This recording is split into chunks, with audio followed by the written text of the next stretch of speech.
Good morning again. A very warm welcome to all of you for this very special occasion. the global launch of the Social, Emotional and Ethical Learning Curriculum, or the as His Holiness has been bringing to our awareness for a long time now, that there is a very important gap in the way we are educating our youth, not only here in India, but all across the world. The Dalai Lama Trust and the Emory University came forward to meet this need with a K-12 curriculum that's at once universal and at the same time open for local adaptation. Vana Foundation provided crucial support in testing it out in the Indian context, and now, in organizing this launch, I invite representatives from each of these seminal organizations to come and say a few words. Last few weeks, some problem.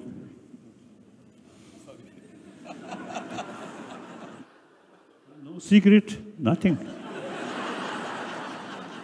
No, he says there is no secret. No, I'll tell you there is a secret. No, I'm just kidding. May I invite Mr. Tempa Sering from the Dalai Lama Trust?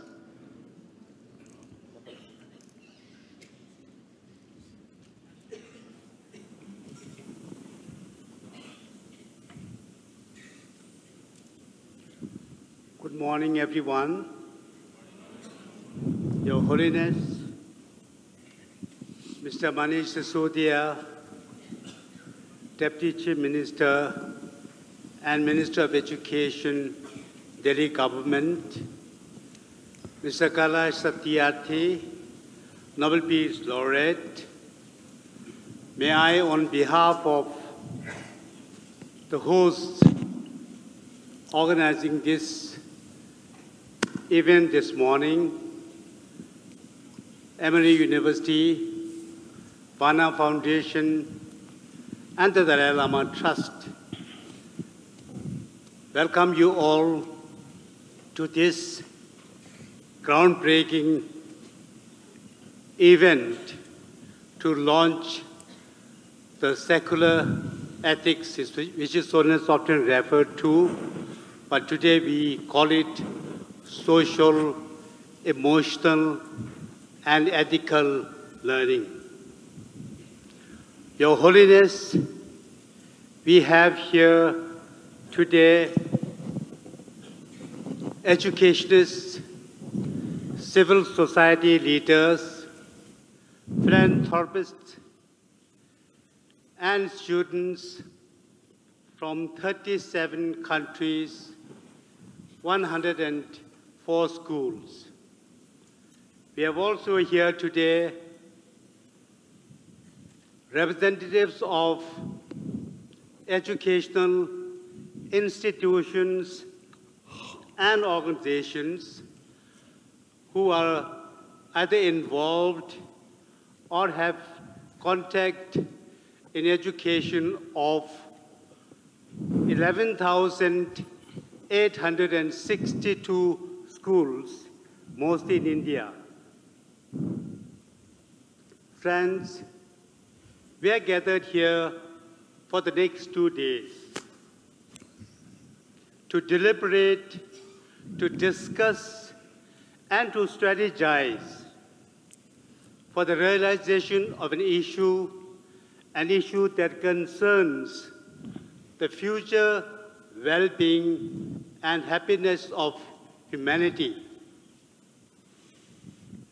It is in view of this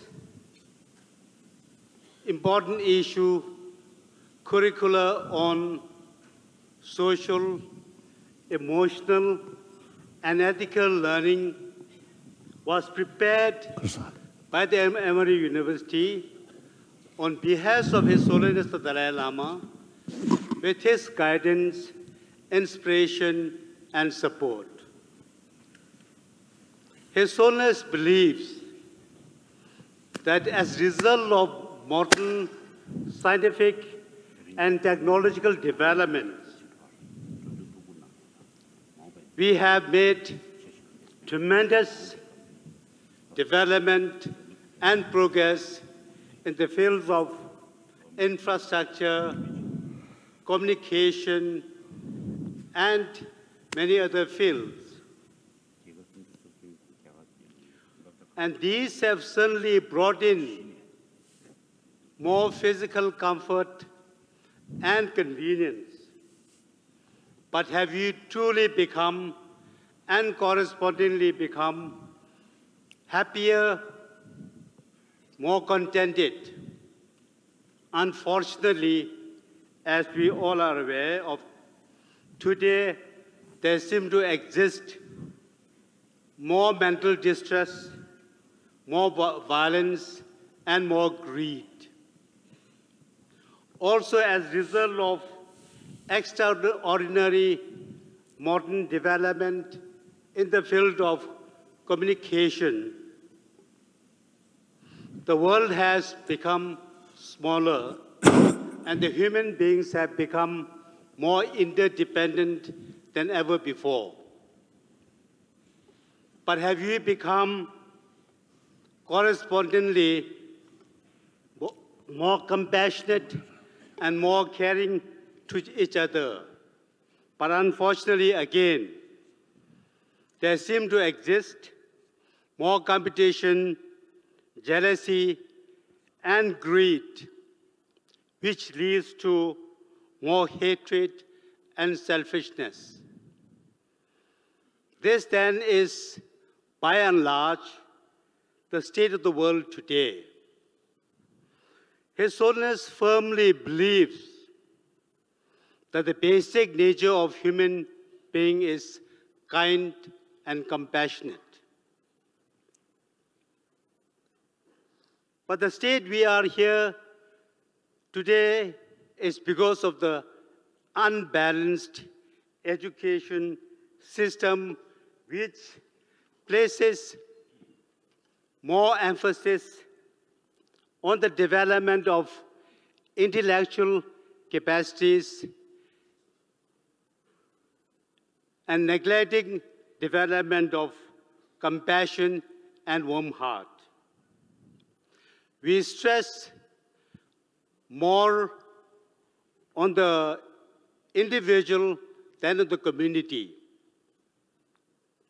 The solution to this problem, His Holiness is convinced, is to impart a balanced education,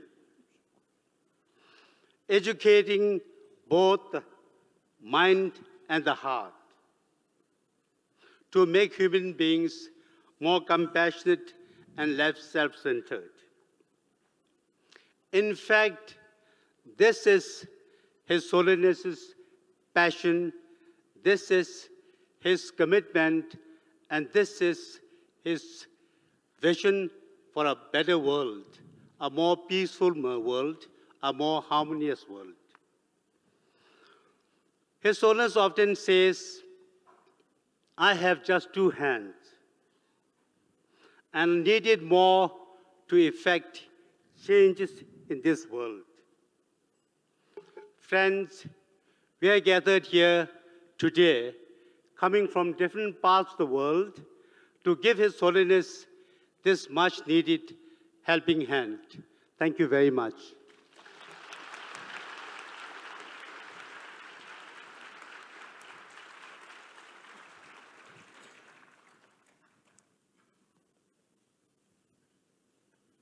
May I invite Mr. Veer Singh, founder, Vana Foundation.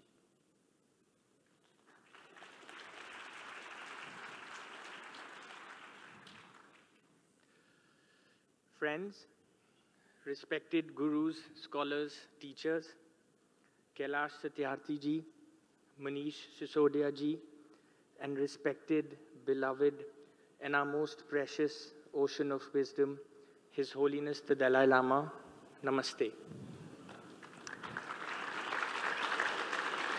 I am an insignificant piece in this puzzle, a mere child grappling with samsara. I feel fortunate to have been able to assist with this event and some of the efforts that led up to it in a small way. This most iconic and remarkable body of work, Sea Learning, deserves nothing less than the greatest admiration.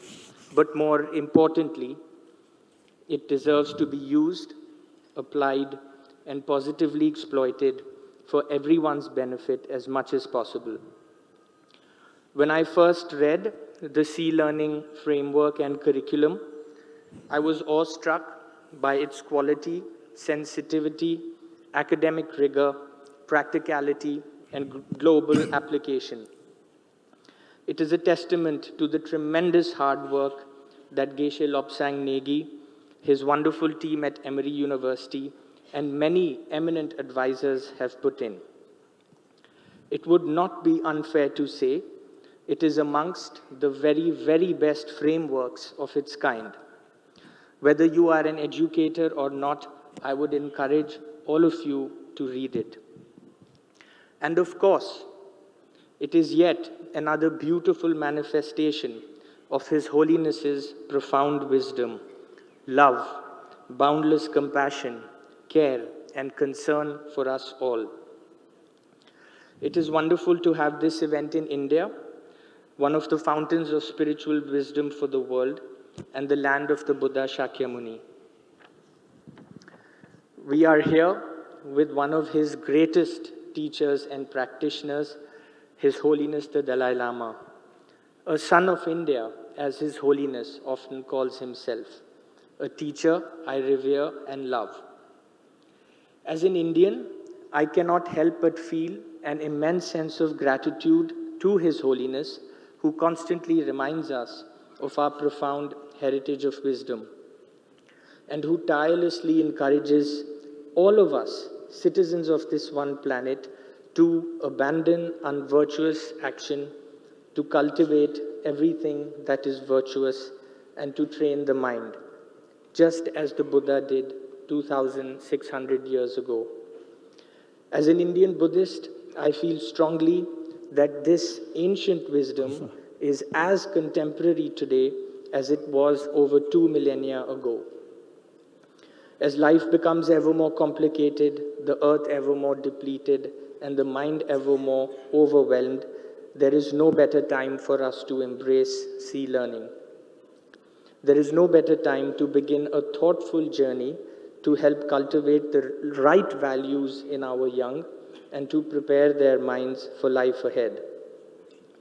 Vana Foundation is a young organization that works to inspire the study and practice of the Buddha's path to enlightenment and the revival of Indian culture and wisdom in whichever small way that we can. We are very limited in our capacity, and so I request all of you to push this initiative forward in India and all over the world. Welcome to all of you, and I wish you a wonderful 2 days together. Thank you and namaste.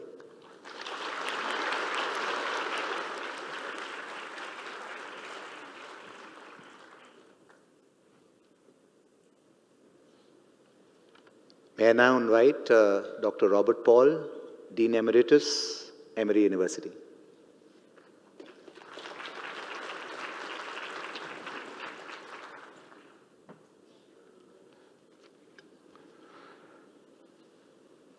It is a great honor and a very great pleasure to bring greetings to this assembly on the occasion of the launch of the Sea Learning program from its co-sponsor and academic institutional home, Emory University, in the city of Atlanta, Georgia, in the USA.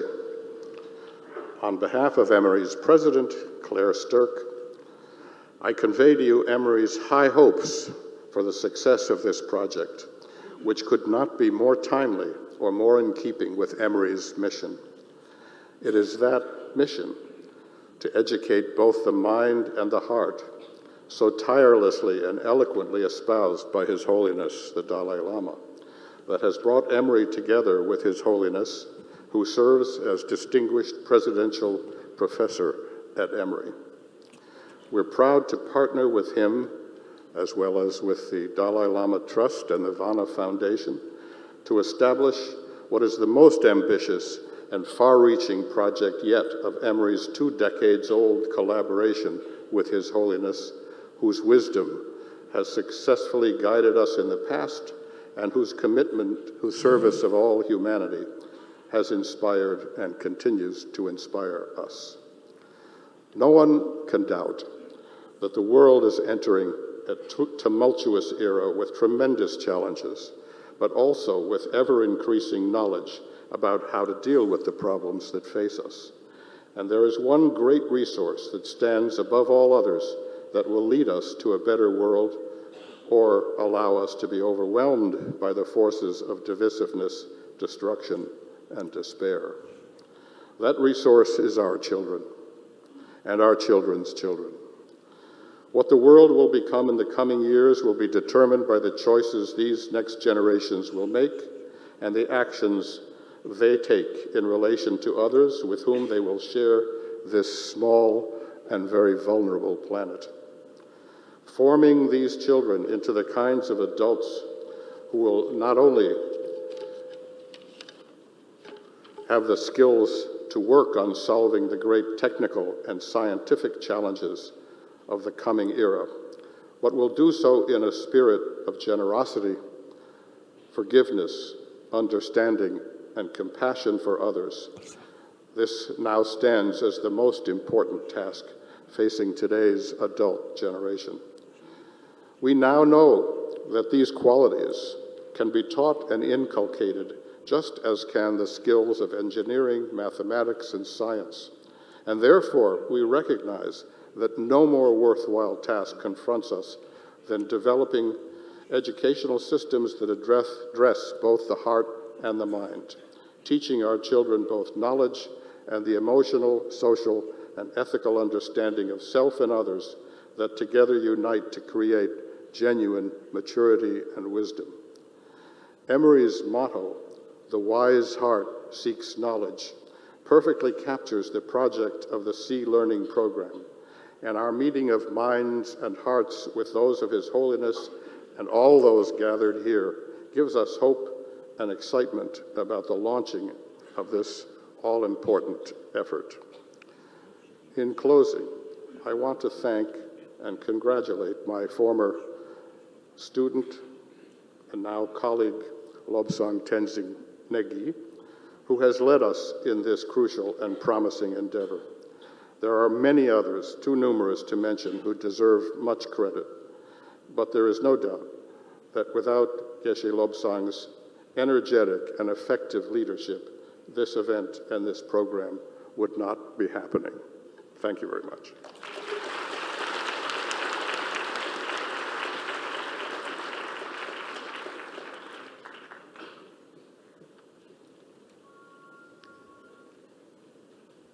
Center for Contemplative Science and Compassion-Based Ethics. It's a bit of a difficult name to remember.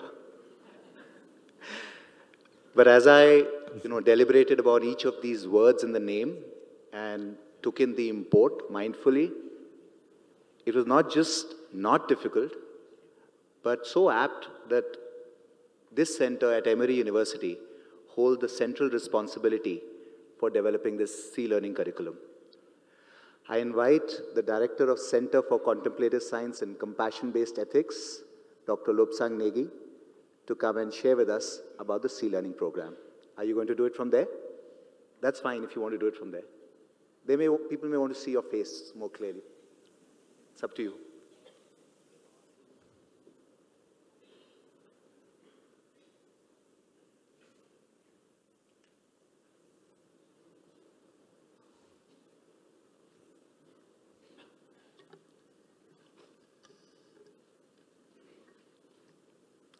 Good morning. With my humble request to His Holiness the Dalai Lama, humble respects to His Holiness the Dalai Lama, Shri Kailash Tyarthi Ji, and Shri Manish Sisodia, the Deputy Chief Minister, Delhi Government. It is my privilege to give a brief introduction to the Sea Learning program here, which stands for Social, Emotional, and Ethical Learning. But first allow me to express my deep And heartfelt thanks to Mr. Tempa Sering of the Dalai Lama Trust, Mr. Veer Singh of Vana Foundation, and Dr. Robert Paul, my own advisor at Emory University, for their wonderful opening remarks and representing our 3 host organizations for this launch.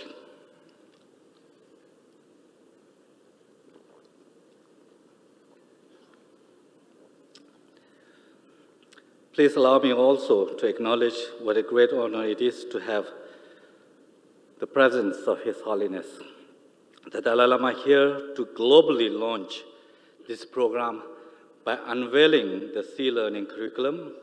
His Holiness has not only been the inspiration, the vision, but also the support behind this program. In fact, Sea Learning is a program that inspires to fulfill His Holiness's far-reaching vision, the vision for educating the heart and mind, or what His Holiness often refers to as the secular ethics in education. We would not be here today without His Holiness's kindness and His Holiness's guidance. We are also so privileged to have with us here our other distinguished guests, Honorable Shri Manish Sisodia, Deputy Chief Minister of Delhi Government, and renowned children's rights activist, Nobel laureate Shri Kailash Satyarthi. We are here to celebrate the global launch of Sea Learning program. Although this is a new program, its roots go back quite far. It represents and reflects many decades of work, discussions, meetings, and dialogues by His Holiness the Dalai Lama with world leaders in education and various scientific disciplines, including neuroscience, psychology, and others, on topics of how to bring about a change in education that can bring the most benefit to future generations and prepare them to meet the challenges that lie before them. For quite some time, His Holiness has been convinced that our education, to be truly useful, it must be combined with a good heart. Furthermore, he contends that such an education of heart should be based on secular ethics, and ethics based on our common humanity and on science rather than on a single religion or ideology. This is by no means because His Holiness is himself against religion in any way. Rather, it is because of the diversity and pluralism of our world today and our urgent need to learn to live together peacefully in harmony. This is the vision upon which Sea Learning is founded. Sea Learning is also the culmination of 20-year-long relationship between His Holiness the Dalai Lama and Emory University. In 1998, His Holiness inaugurated the Emory-Tibet Partnership, when he was visiting university as its commencement speaker. In his commencement address, he said, and I quote, "I believe that education is like an instrument. Whether that instrument is used properly or constructively or in a different way depends on the user. We have education on the one hand. On the other hand, we have a good person. A good person means someone with a good heart, a sense of caring for welfare of others, a sense of commitment, a sense of responsibility. Education and warm heart, the compassionate heart. If you combine these two, then your education, your knowledge will be constructive. Then you yourself will be a happy person, and certainly you can make immense benefit for society and the betterment of humanity. That is one of my fundamental beliefs, that a good heart, a warm heart, a compassionate heart is still teachable. Please combine these two, And these were the words of His Holiness back in 1998 at the Emory campus. In statements like these, His Holiness made clear the need of an education of both heart and mind. Since his inauguration of the Emory-Tibet Partnership in that year of 1998, Emory University has collaborated with Tibetan institutions of higher education to bring modern science to Tibetan monastic education in the form of Emory Tibet Science Initiative, and has engaged in a robust research on compassion and its cultivation with its cognitive-based compassion training.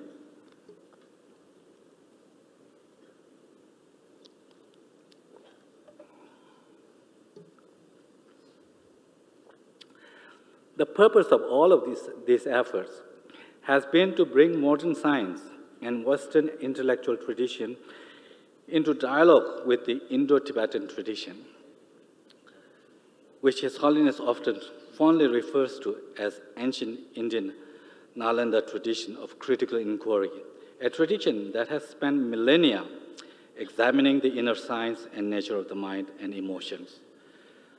The hope is that this exchange of knowledge can lead us to a better understanding of the human condition and concrete solution to our present-day problems. The culmination of this collaboration between His Holiness and Emory University is Sea Learning, a K-12 education intended for global implementation. We embarked on this project when His Holiness entrusted us in 2015 to develop a framework and sample curriculum for bringing secular ethics into education. In developing Sea Learning over the next 4 years, our team drew directly from the writings of His Holiness, including his books, Ethics for New Millennium and Beyond Religion. We also drew from leading scientists and scholars in the field of education, including the works of Daniel Goleman in the field of evolutionary biology, neuroscience, psychology, the social sciences, trauma-informed care, systems thinking, and so on. Throughout our small team at Emory was guided and aided by a multitude of teachers and senior advisors and experts. And we are so grateful that many of them are here with us today. But I would be remiss if I don't mention the tremendous contribution that one of our advisors, Geshe Tupten Jimpala, whose insight and his contribution has been enormous. Unfortunately, he couldn't be here because of the writing project. Over the past 4 years, over 600 educators have attended Sea Learning workshops and been given curriculum to pilot in their classrooms. And of them, over 150 educators have directly contributed to the curriculum or have provided crucial feedback on their use of the curriculum during its development. In addition to the framework and the curriculum, our team, which now includes many international partners, has worked tirelessly to produce the 4 volumes we will present today. To develop an online platform for educators, educator preparation and support so that this program can become truly global, and to initiate a robust research and assessment program to evaluate the effect of educating the heart and mind on children and educators alike. Working on such a visionary and far-reaching initiative with so much potential to bring genuine benefit to the world has been a tremendous privilege and honor to our entire Sea Learning team, and for that matter, it is a proud moment for the entire Emory community as well. In addition to thanking His Holiness, I would much like to thank the successive presidents of Emory University who have supported these efforts over the past 20 years, including the current president, President Claire Sturr, as well as our Dean of the Emory Deans of Emory College over the years, most notably Dr. Robert Paul, who just spoke before me, but also the current Dean Michael Elliott. We would not have reached this point.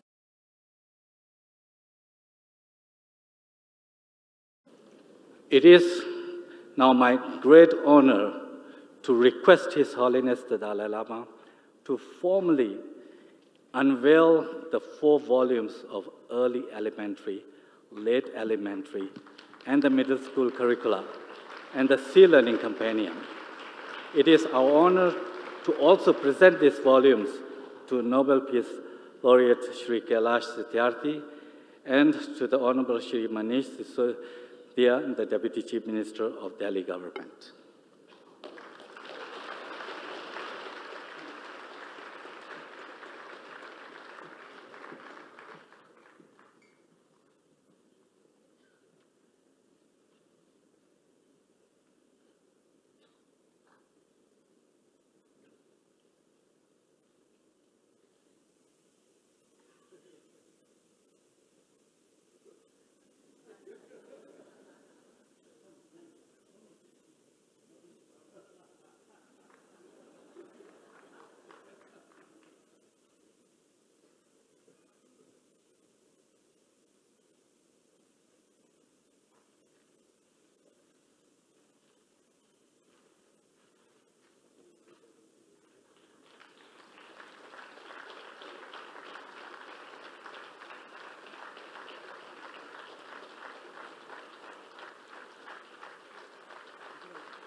The early elementary curriculum and the Sea Learning Companion is being simultaneously launched in 12 major languages.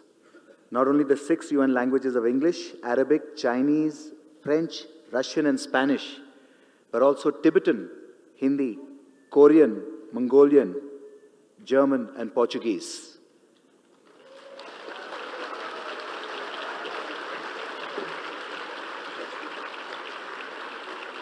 We are grateful to the many teams of translators, some of whom are present here, for doing this work. We would now like to show a brief video on sea learning, which gives a small glimpse on some of the many students, classrooms, and educators who have helped develop and piloted the program. This video will be followed by opening remarks by Honorary Deputy Chief Minister, special remarks by Shri Kailash Satyarthi, and then the keynote address by His Holiness.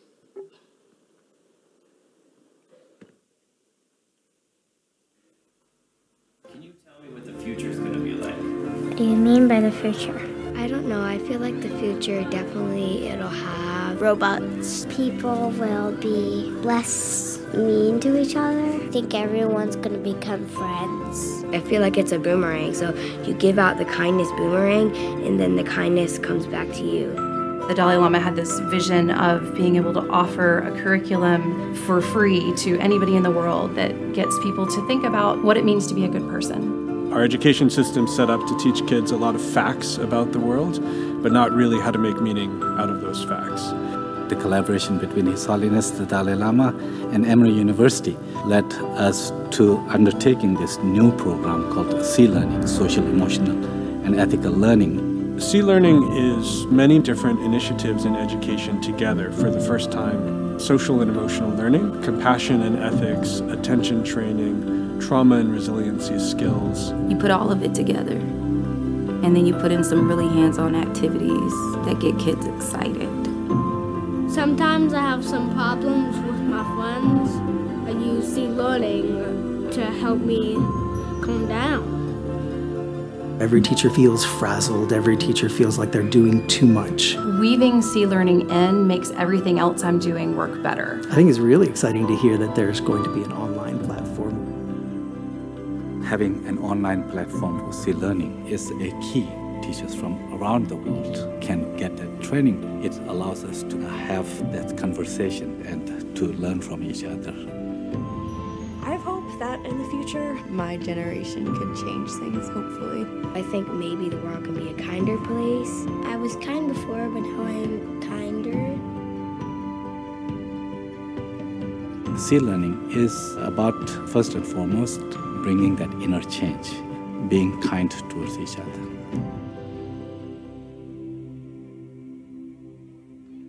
And that's it.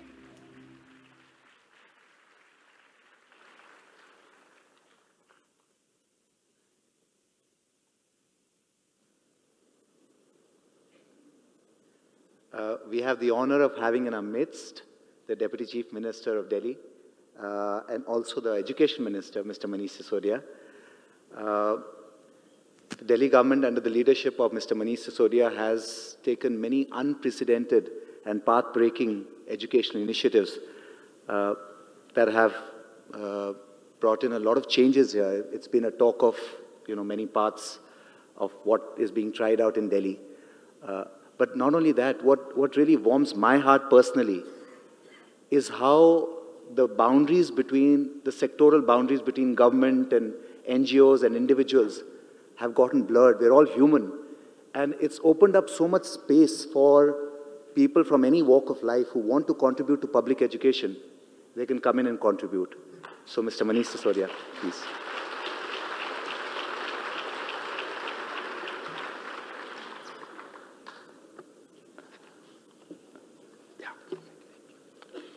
Respected Mr. Negi, Mr. Kailash Satyarthi on the dais, His Holiness,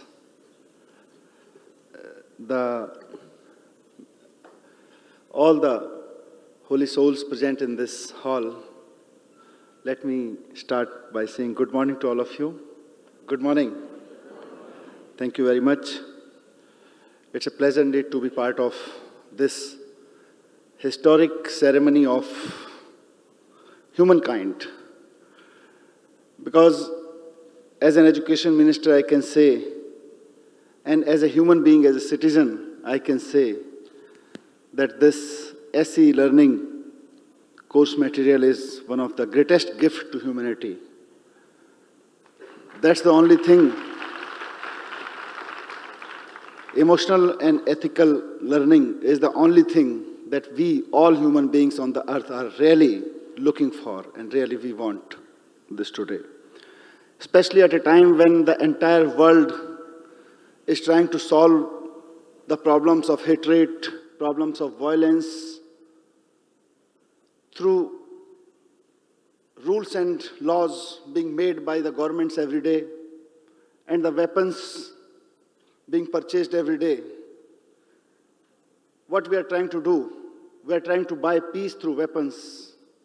We are trying to buy peace, bring peace through law. And we have seen in the world that it has not been possible so far. There are thousands and thousands and thousands of pieces of papers, which we call rules and law. And there are millions and millions of weapons on the earth. Then we can say that there is no peace on the earth. There is risk to life. There is always a risk to humanity. There is always a risk to the nature. At this time, we introduced this curriculum called SE Learning, Social, Emotional, Ethical. That's why I said it's one of the most needed, much needed curriculum, much needed education for all the people living on the earth. I would say this is the solution to hatred.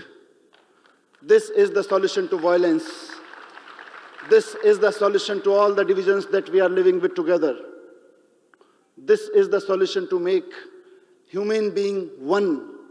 This is the only solution, I would say, to bring oneness amongst all the human beings living on the earth. And that's much needed. That's why I congratulate the team behind this curriculum. The Emory University, Dalai Lama Trust, Vana Foundation, and everybody who has been working. I have seen this curriculum before. I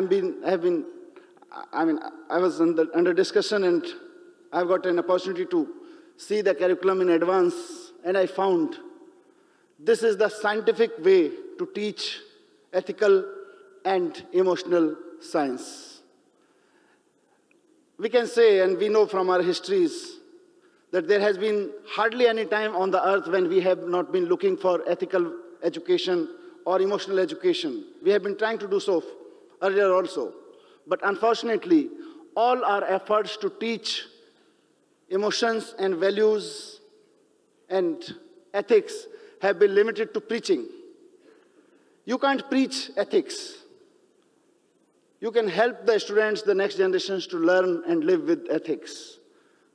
This is the scientific way. It's as scientific as 2 plus 2. As I say 2 plus 2, I mean to say that everybody who knows 2 plus 2 is 4.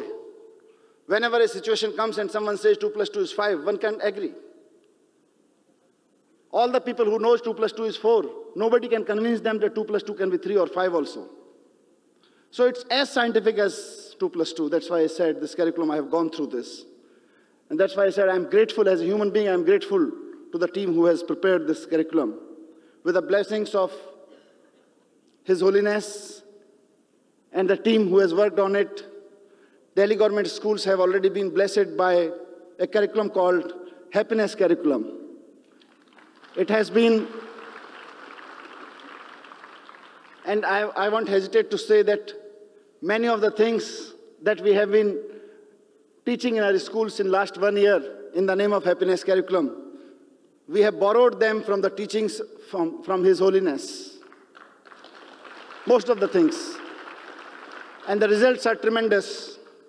On 2nd July 2018, His Holiness blessed us, all the government teachers, all the government principals and students, by His presence and by His words. And under His leadership, we introduced this curriculum called Happiness Curriculum in our schools, 1,000 schools, 15 lakh students, 1.5 million, I can say, students. Every day practice mindfulness meditation at the beginning of the school. And there are stories, there are activities under this curriculum daily. It's the daily class happening. This is one of the most, I can say, largest experiment being done on emotional and ethical learning on Happiness Curriculum. As I said, 15 lakh students every day take part in these classes in all our 20,000 classrooms in 1,000 schools. 20,000 teachers every morning takes happiness classes in our schools.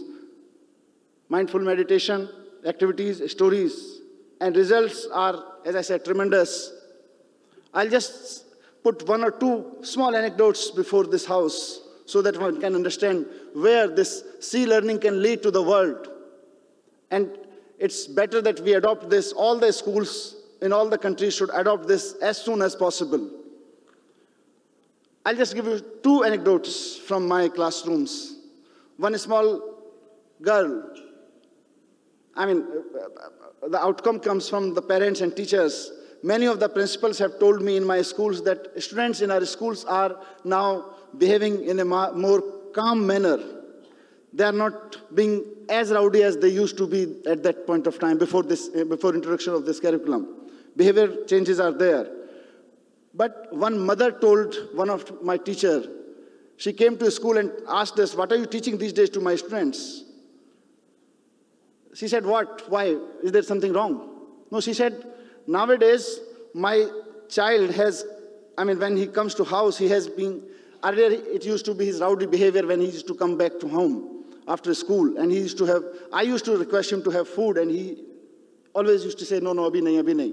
But now, when he comes from the school and I offer him food, he not only have food easily and calmly, but also asked me with love, "Mother, do you have enough for yourself also in kitchen?"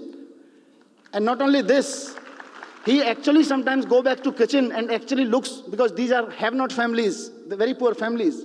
The child go back to kitchen and looks at the utensils that if there is enough left for my mother also. One of the girl told me that, "Sir, after this happiness curriculum, now we are actually more concerned about the financial position of our families. Earlier we used to think that our parents are not spending as much as required. They are not offering us as much gift as we demand. But now, after attending this class, we actually are critical to our financial positions and to the parents' financial position."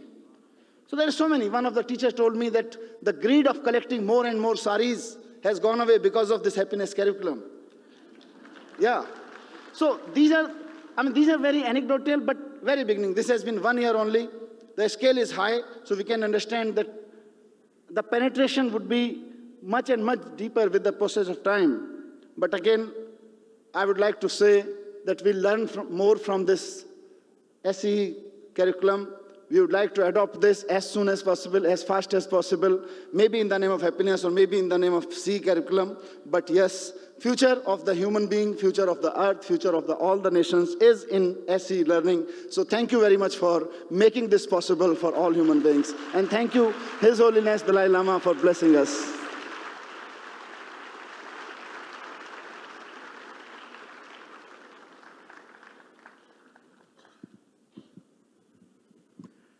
A name that needs no introduction, Nobel laureate who's been doing India proud. But I'm sure that's not how Kailash Satyarthi ji thinks of himself. Moved by the plight of countless children who are forced to work not only to survive themselves, but also for adults, loved ones or not. He's worked tirelessly to build the global march against child labor and also the global campaign for education.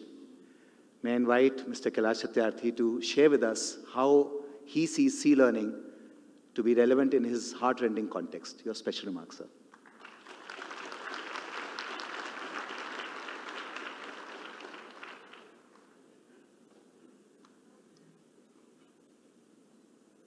My dear children, Your Holiness, brother and friend Manish ji, Ram Pavan ji, dear sisters and brothers. These organizers were very clever. They put two machines, one on His Holiness and one on me, so that two of us cannot make noise. Actually, I recall when my Nobel Peace Prize was announced,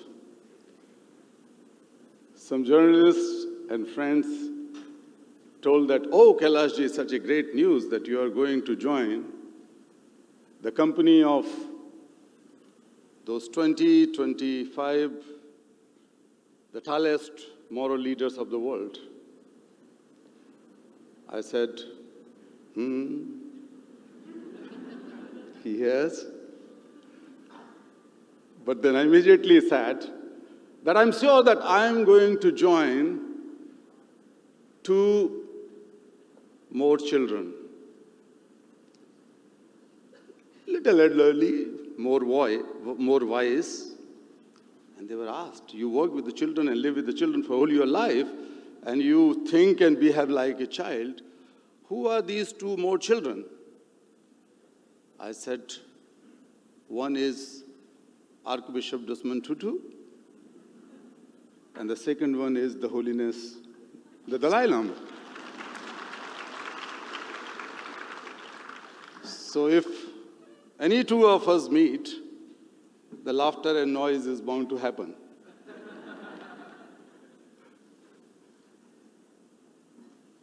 Let me tell you that when I enter in this hall, I feel like I'm swimming in the ocean of compassion.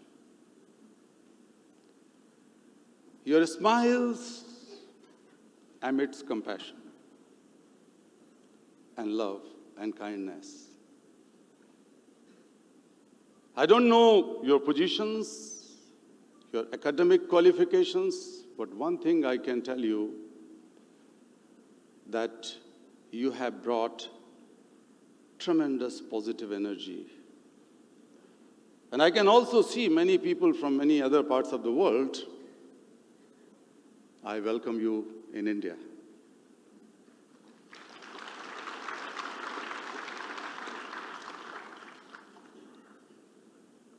Why I said that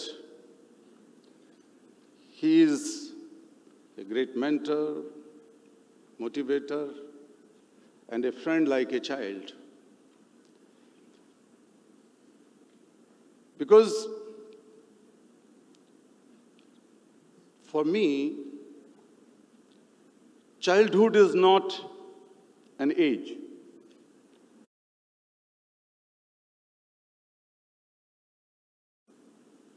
Childhood means transparency, truth, forgiveness, more quest for learning.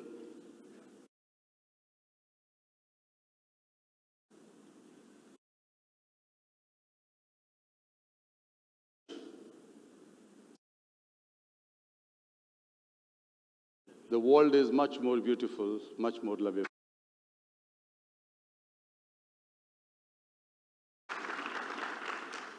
So today, one foundation, the Dalai Lama Trust, and all those people, academicians who worked in this C learning syllabus, I hope, I cannot say now, frankly, but I hope that it will help in changing my thought or my belief about education. When the children are born, as I said, they are true. They reflect divinity. But over the years, they are conditioned through our teaching, through our identities. We tell you are Buddhist, you are this, and you are that. Their identities begins with those divisive trainings. No.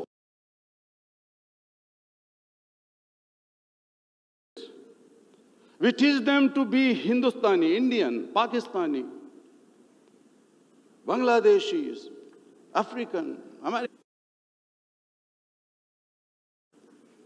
No child. It is adults who created the borders on this Mother Earth, and we teach them nationalities and boundaries. So if such an effort can help in bringing back and de-learn these kind of things, and try to inculcate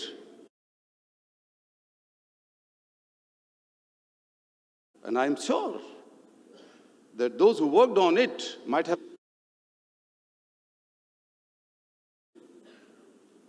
not just to teach the children compassion, but learn compassion from children.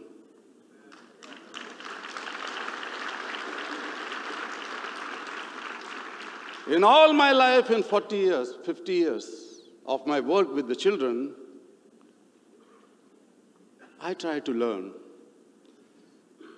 Only last week, actually this week on Monday, I was sitting with a group of children whom we freed a week before from slavery.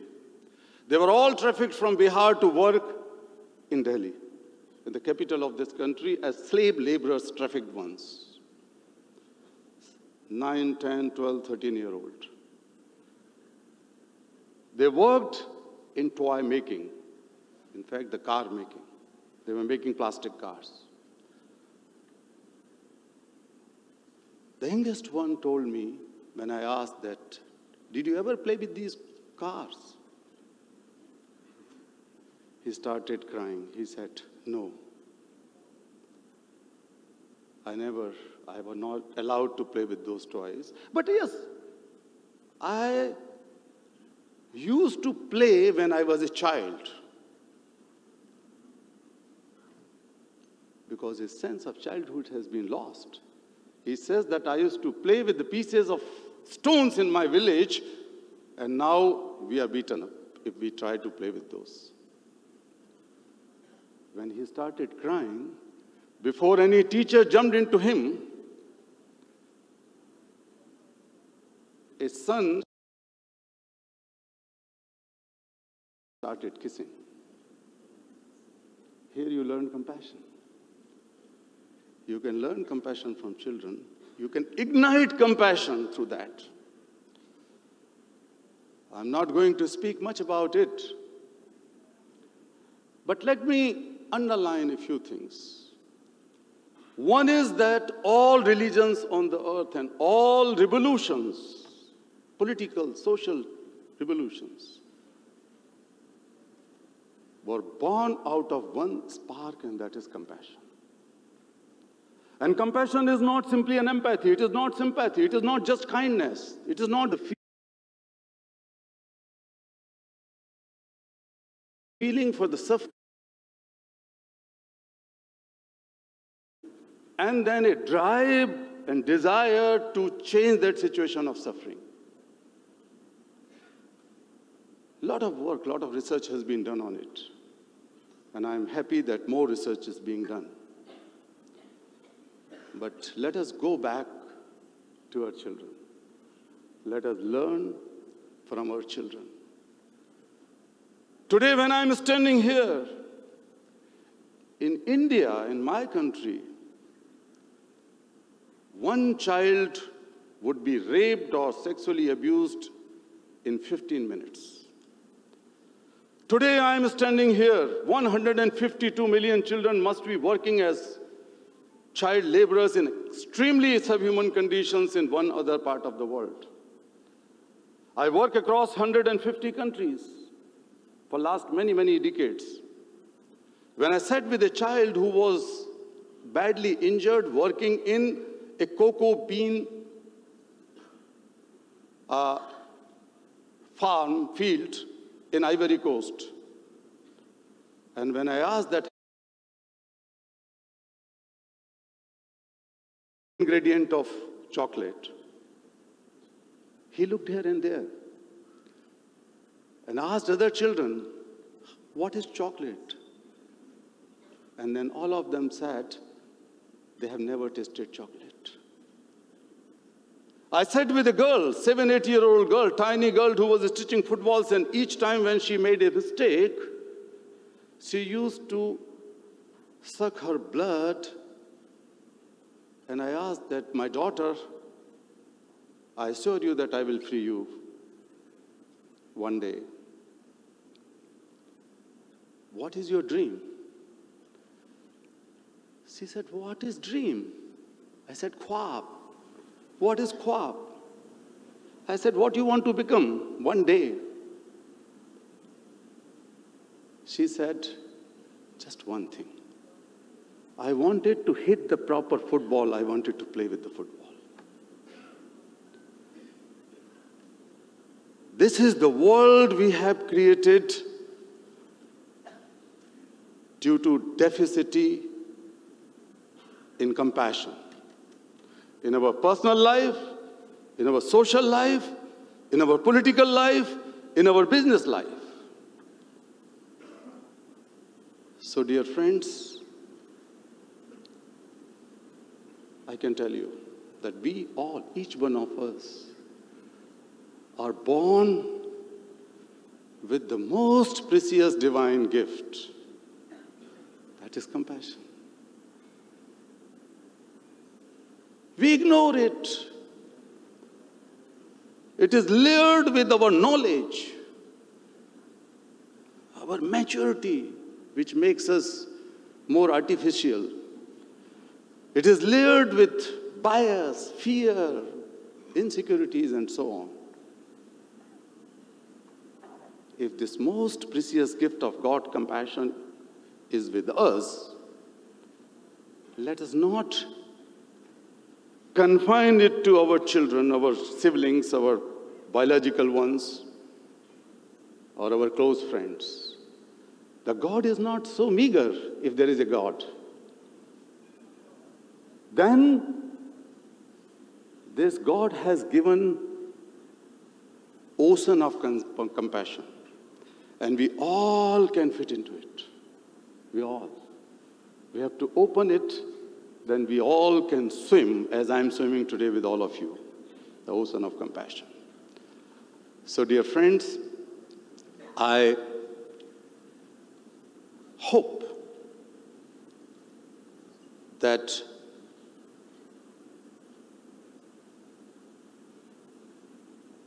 compassion become the way of life.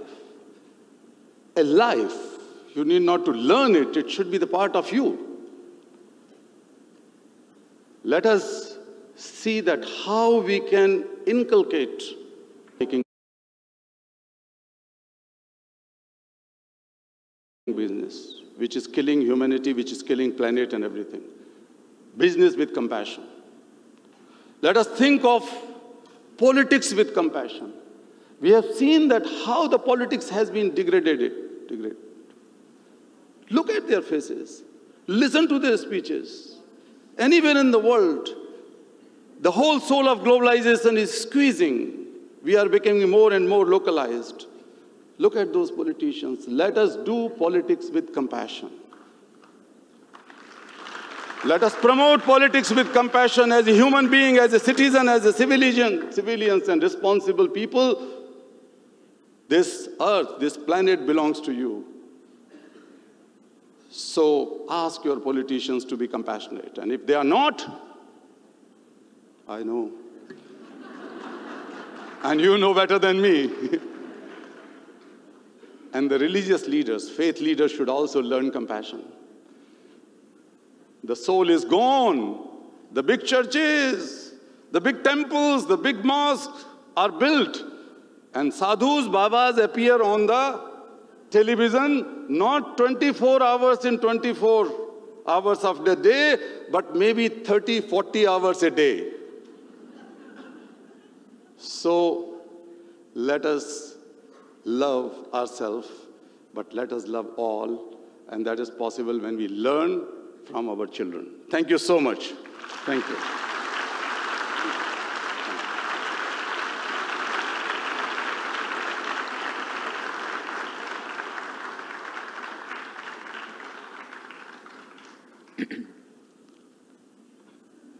Kailashi, as you were speaking about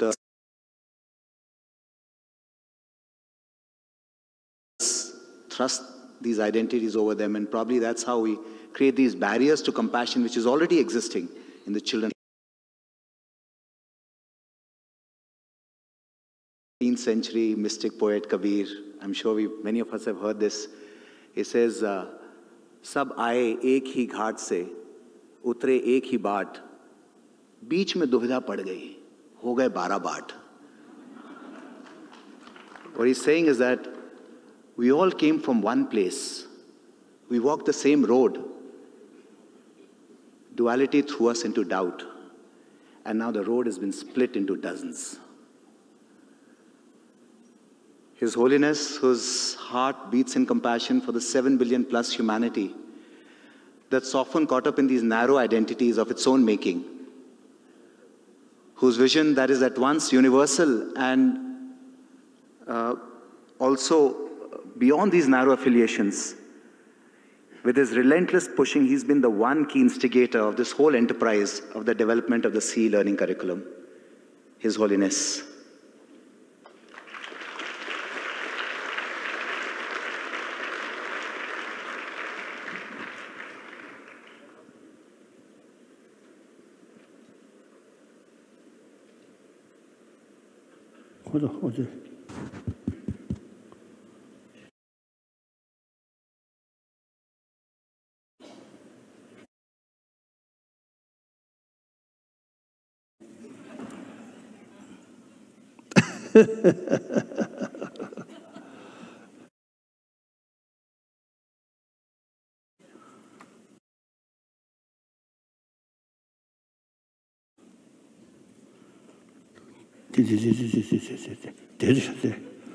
All those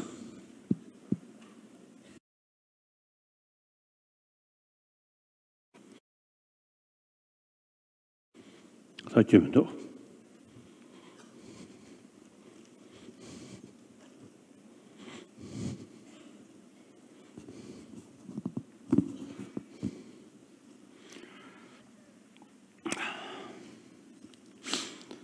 Respected brothers and sisters,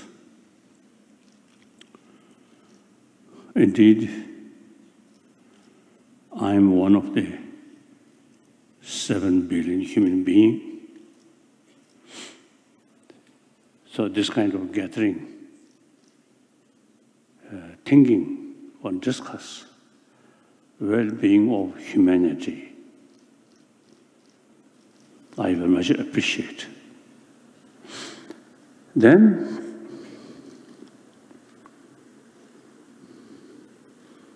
if you look last, I think, 1 billion years since sun developed 5 billions. And then living being start 1 billion years. Among the what's it, the different species of mammals,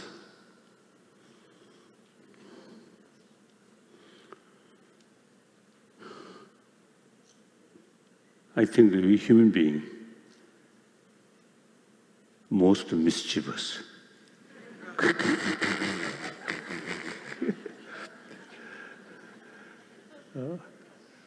I think other sort of sentient being, mammals, of course, they also have anger, attachment, sense of I, yeah. But due to their anger, this is some limited destructive action. We human beings, most sort of today, in a way, most destructive. This intelligence.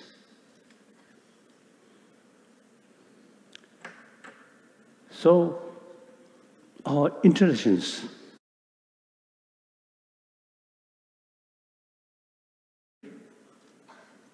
we can do immense good things. Same time, this intelligence, you see, use destructive way, as I mentioned earlier, then really very, very harmful. So now, basic human nature is very good, compassionate nature.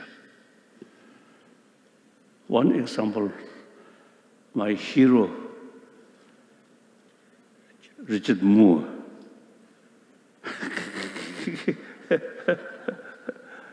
When he, the Kasa, such the Kasa. Oh, Northern Ireland. Belfast, there. When you see crisis, some problems. So one British soldier, you see the rubber bullet hit on his sort of forehead. Immediately, I burst, destroyed. But, you see, then in hospital, the next day, when he recovered, his first thought, not anger, not hatred. But now I no longer see my mother's face. Ah, beautiful, beautiful. So he never kept sort of anger towards that person, British soldier who shot. So eventually they become very good friend. So that's one indication of basic human nature. And now scientists also say basic human nature is more compassionate. We are a social animal. Our survival entirely depends on others' care, others' affection. Firstly, mother, then friends, like that. So that's basic human nature. Now, as you mentioned, the education, once the children join the education, then not much talk about these basic human value. Just as I said, today's modern education is very much oriented about material value. So then, children, you see, how should I, nature, good quality, becoming more dormant. And this brilliant brain combined with the destructive emotion.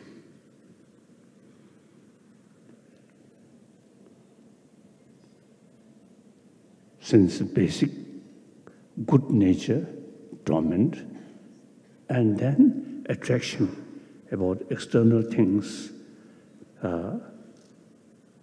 and then education also talking about material values, like that. So therefore, now key thing is education. You see, further or utilize the ability of human intelligence. Human intelligence cannot turn positive through mere faith, but through reasoning. So education have very, very important role. Firstly, making distinction among the different emotions. Then destructive emotion, through human intelligence, properly think, then we can develop conviction.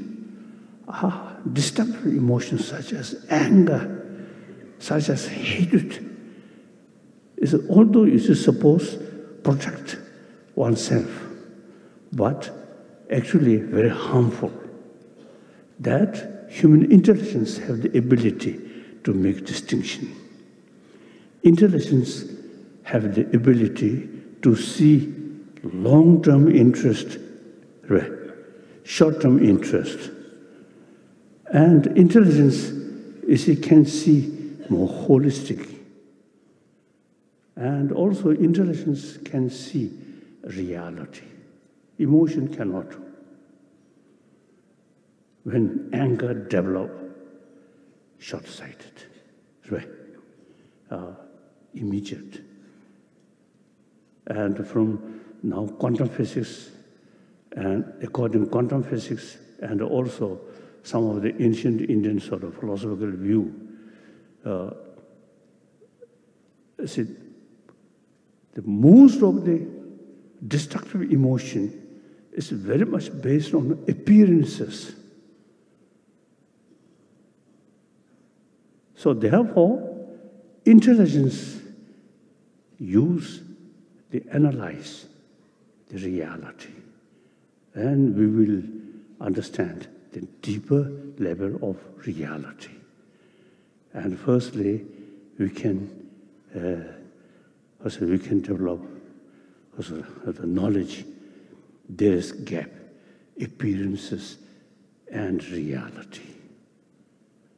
Emotion just based on appearances. Now, this is now scientists also say. So therefore,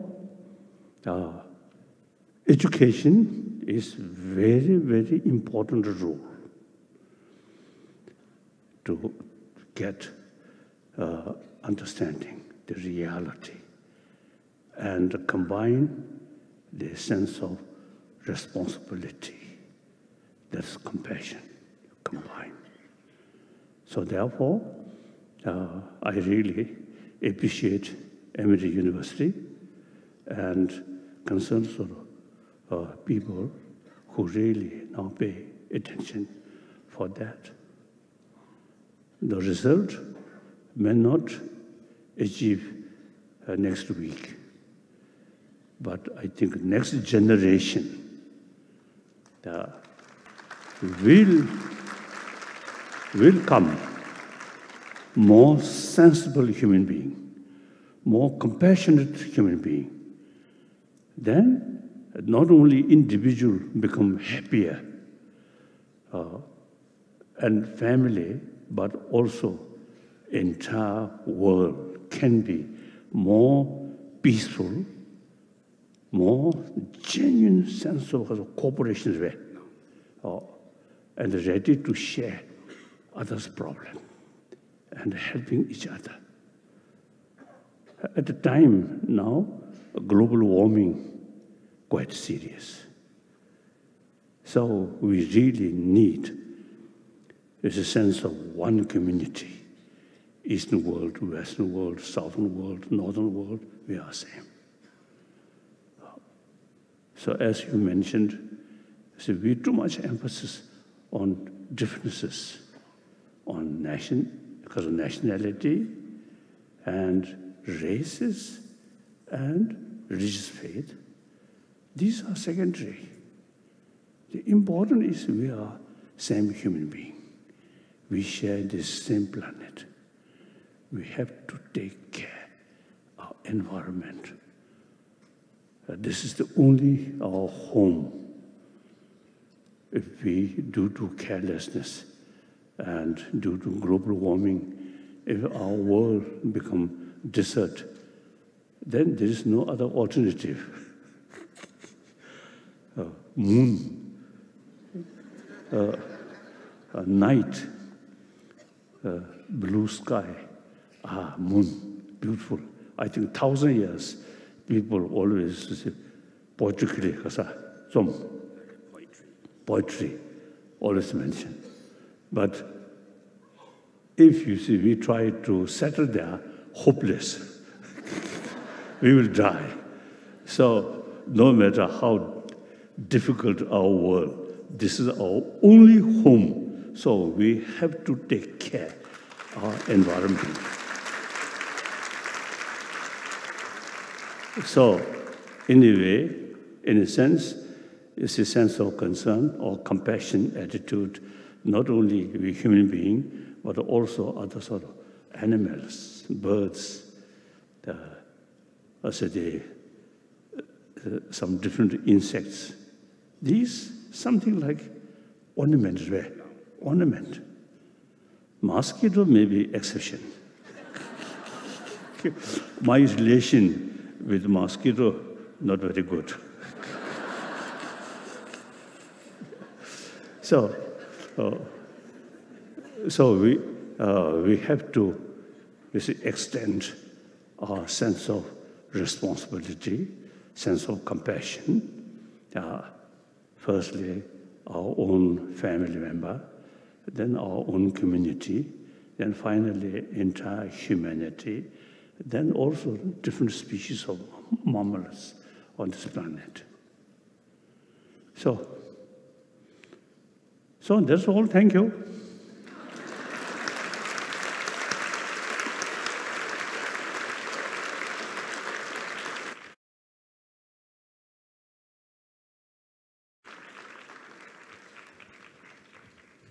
Thank you. Great. Thank you.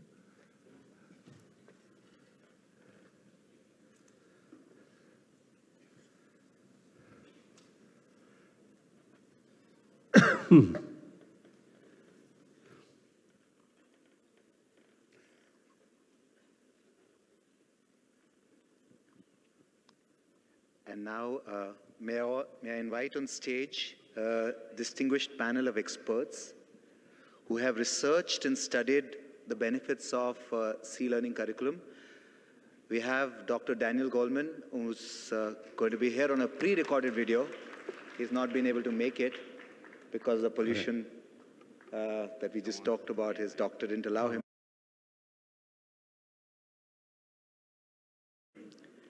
Dr. Robert Rosa, Dr. Brendan Osawa de Silva, and Mr. Aditya Natraj.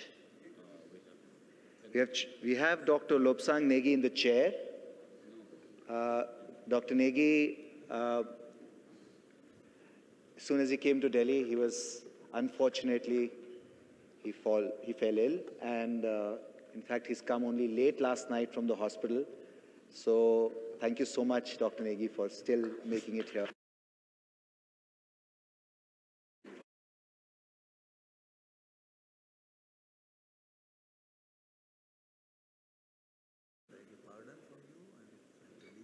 Oh, it's okay.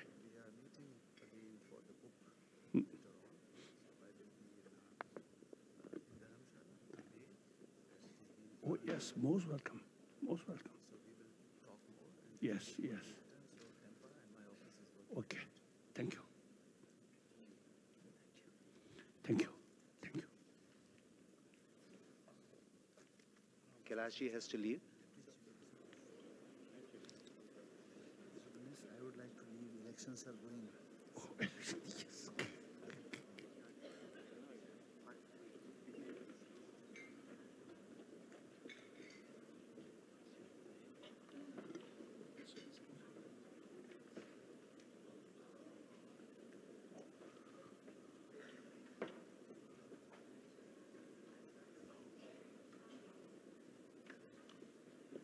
This is your.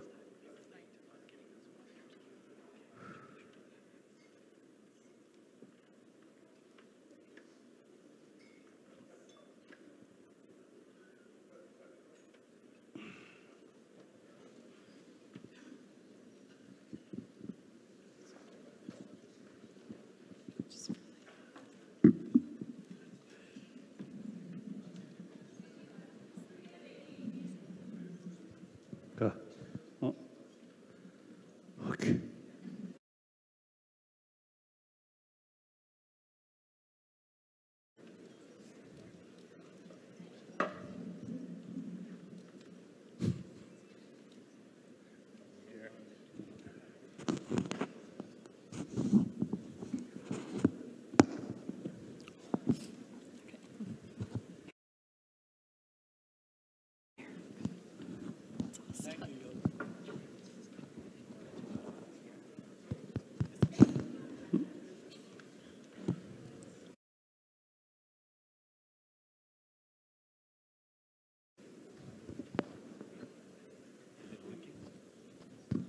Is it working? No, not working. Is it working? Still not. Maybe it's not. It is on, but no. Hello? Is it working? Hello, testing. Yes. Yes. No.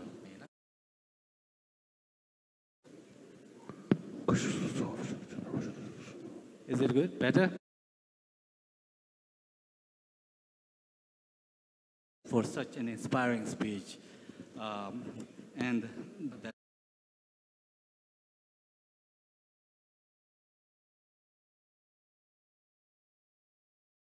to fulfill. We move now into the second session, which is a panel session. Unfortunately, we have run out of at least half an hour, so we have much shorter presentation times, unfortunately. Originally, we had arranged for 10 minutes each, which if we can get it squeezed to 8 minutes, I think we had just right time for the 6.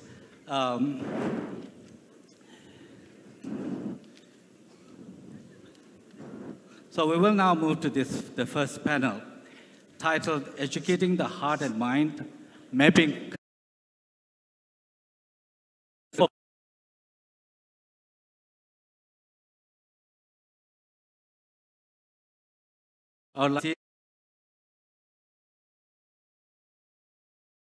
and who are our senior advisors for Sea Learning program, Dr. Daniel Goldman and they very much wanted to be here, but they expressed their regret personally to you, Your Holiness. Dr. Goldman and Ms. Lentieri are two of the foremost leaders in the world of social and emotional education, and they are the two of the co-founders of the collaborative of social emotional learning. So the absence is, of course, felt very much. But even though they cannot be here physically, but thanks to the technology and so forth, they will be here electronically. They have recorded 2 brief messages. So, Your Holiness, we will start first with the message from Dr. Daniel Goldman and Linda Lentieri, and then I will introduce our panelists to present their presentations.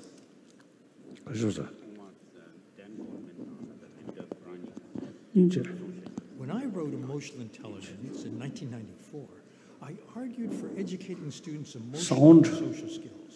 I was spurred by the finding that when it came to students' problems like violence, drug abuse, depression, and dropouts, the program self-awareness, self-management, empathy, and social skills, which altogether help kids make good decisions in their lives. A small group of us, including my friend and fellow speaker Linda Lentieri, founded the Collaborative for Academic, Social, and Emotional Learning to spread this approach. Today, it's become a worldwide movement known as Social Emotional Learning, or SEL. Research shows that these programs work. A study of several 100,000 students found SEL lowers antisocial problems by 10%, increases pro-social attitudes, such as liking school, by 10%, and boosts academic achievement scores by 11%. When I wrote A Force for Good, the Dalai Lama's vision for our world, for his 80th birthday, I came to see how SEL aligns with His Holiness's mission of reaching the people of the 21st century with what he calls an education of the heart. The Emory Sea Learning framework complements SEL with crucial skills that are largely missing from existing programs, skills that I identified in my book, The Triple Focus, written with MIT's Peter Senge. These include attention training, care and compassion, systems learning, and the development of an ethical outlook. In particular, compassion and discernment provide the foundations for sea learning. This combination of wisdom and compassion seems exactly what the world needs now. There's a saying, compassion without discernment is blind. Discernment without compassion is like a dried up fruit tree. Congratulations, Your Holiness, on this global launch of sea learning, the culmination of more than 20 years of academic collaboration between you and Emory University.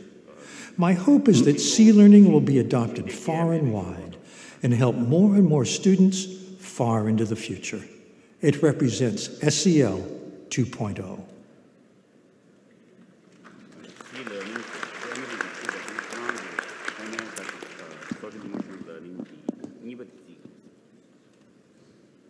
And now the next one with Ms. Linda Lentieri. It would not be ready yet? 10 minutes? PowerPoint, okay, perfect.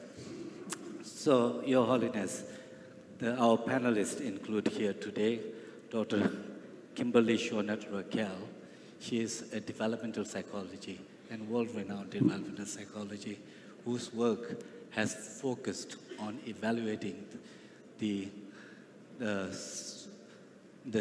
benefits of social and emotional.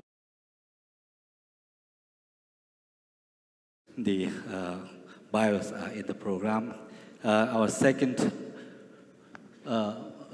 panelist, Dr. Robert Roser, is also a developmental psychologist and a leading researcher on mindfulness and compassion in children.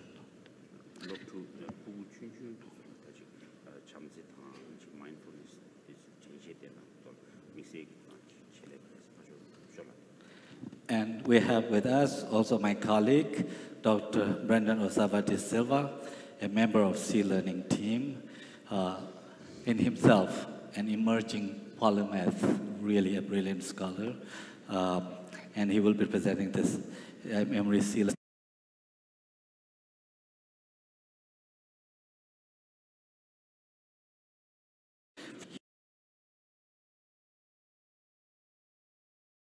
Here in this country. So unfortunately, there are only 45 minutes. So if we can limit to our presentations to 6 minutes each. Okay.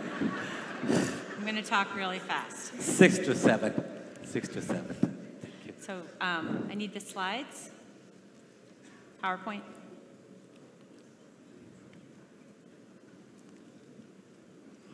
I'll start first. Good morning, Your Holiness, and good morning, everyone. It's such an honor to be here this morning at this momentous event in the world, the launch of the Sea Learning curriculum, which is really a dream of mine, and I know a dream of yours. And your work has inspired my own work for so many years as a professor and first as a teacher, where I wanted to learn how to educate the heart of children. Am I just waiting? Oh, there, but I don't think I can see it here. Okay. Okay. I will have to. Oh, there we go. So in the next 6 to 7 minutes, I'm going to share with you some of the recent science behind social and emotional learning and really prepare the groundwork for why we need to have the Sea Learning curriculum. Here's a quote that you might be familiar with.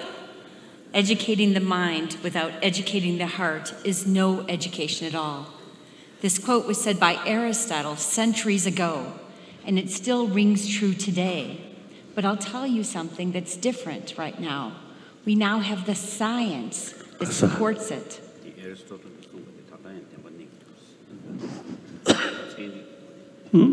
So the research we have that shows how you feel affects how you learn.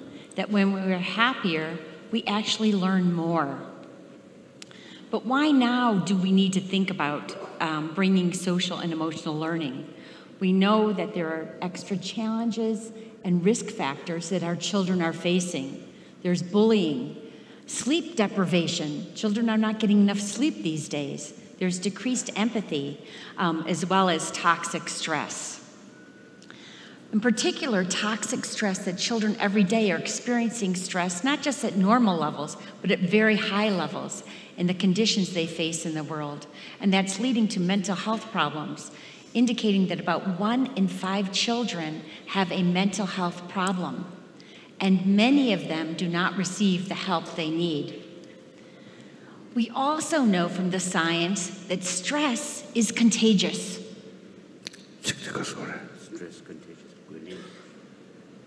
So even if I'm not stressed, but I'm around a group of people who are highly stressed, I will catch it. I will feel highly stressed. And to look at this, we've done some research looking at teachers in the classroom and asking them about their stress and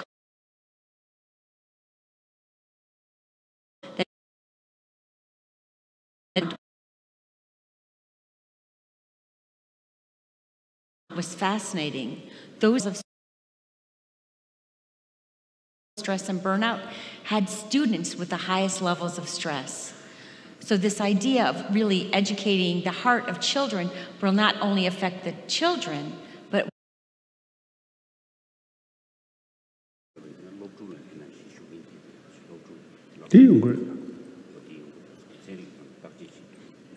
so what now? What's the solution? I think you can guess. Social and emotional learning, which is a growing movement around the globe.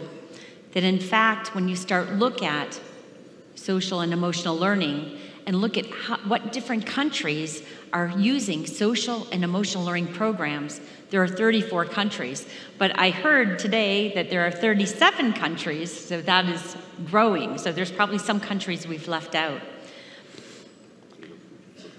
Now, what matters in terms of the science behind social and emotional learning? What matters really? And I'm going to share with you in the next couple of minutes some of the recent research findings. Number one, we know we can teach these skills. They are malleable through neuroplasticity. When I was a student in graduate school, learning to be a professor, we used to think that you could not teach empathy. I was taught these are traits that cannot change. We now know you can teach them.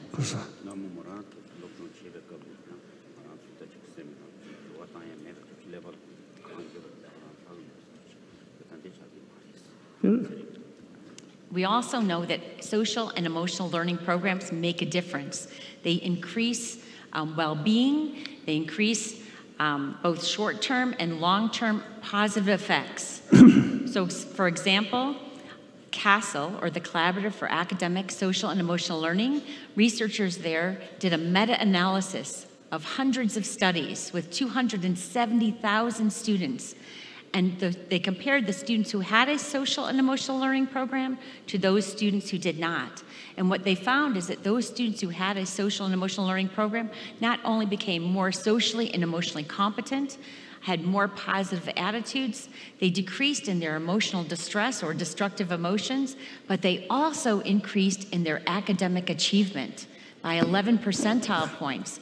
So now in education, if teachers say, if educators say, we don't have time to do social and emotional learning because we have to do the academics, we can now show them this, that actually when you do social and emotional learning, we actually increase the academics.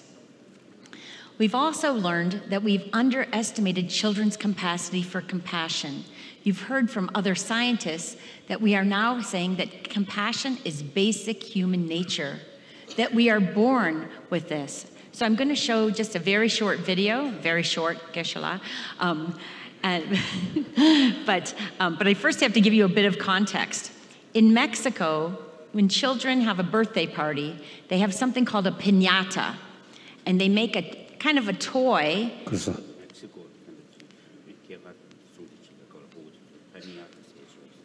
So they have a toy that they make with paper mache, and they put candy inside of it. And what they do is they then give the children a stick to hit the paper mache to break it open so all the candy will fall out. Let's see what happens when a young child is given the stick.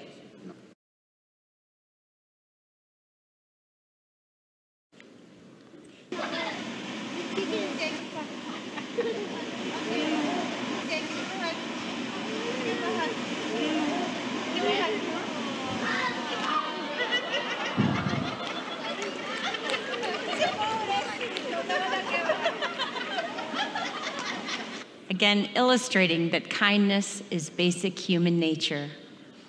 The last finding I'm going to share is that we now know that helping others not only promotes happiness, well-being, but also health. We did a study, I just like this slide. I just wanted to make all of you happy, because happiness is also contagious.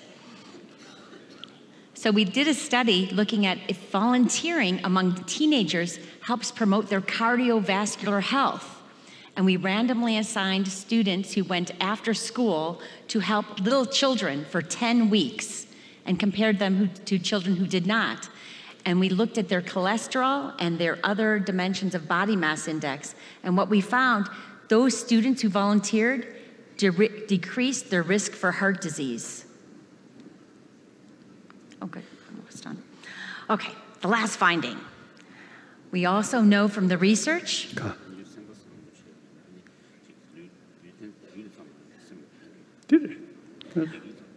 we also know that when we're talking about social and emotional learning, we can't just think about having a program for students. We have to also think about the context, creating the compassionate classroom, and we also have to think about the social and emotional learning of the educators. When I was a beginning teacher, I worked with some very difficult students. And I found that when I was working with them and I cared so much for them, that I was stressed.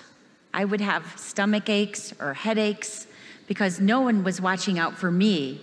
And we know we have to create that context for the well-being of the teachers as well as for the students. And that has to happen in a kind context. So where do we go from here? Social and emotional learning in the past decade has really led us to new advances in the science. But there's some important things that are missing in these social and emotional learning programs. Things where we need to go from here is we need to cultivate attention training, or mental hygiene.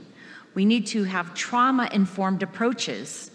We need also to think about secular ethics, as well as systems thinking and interdependence. And finally, we need to think about cultivating compassion. Until today, there was no curriculum, a social and emotional learning curriculum, that had all of these components. And now we do with the launch of social and emotional learning, C-learning curriculum. Thank you.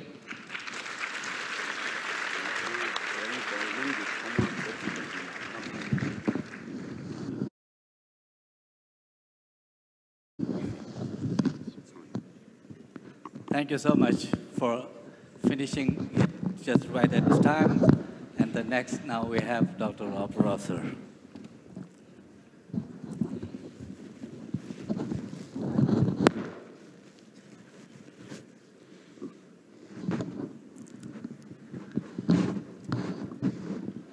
Good morning, Your Holiness.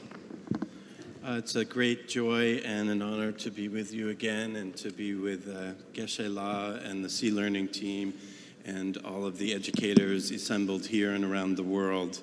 This is quite an auspicious occasion. And so what I would like to do is just talk briefly about the science of compassion, which really forms the foundation of C-Learning. And I'll try to be quick.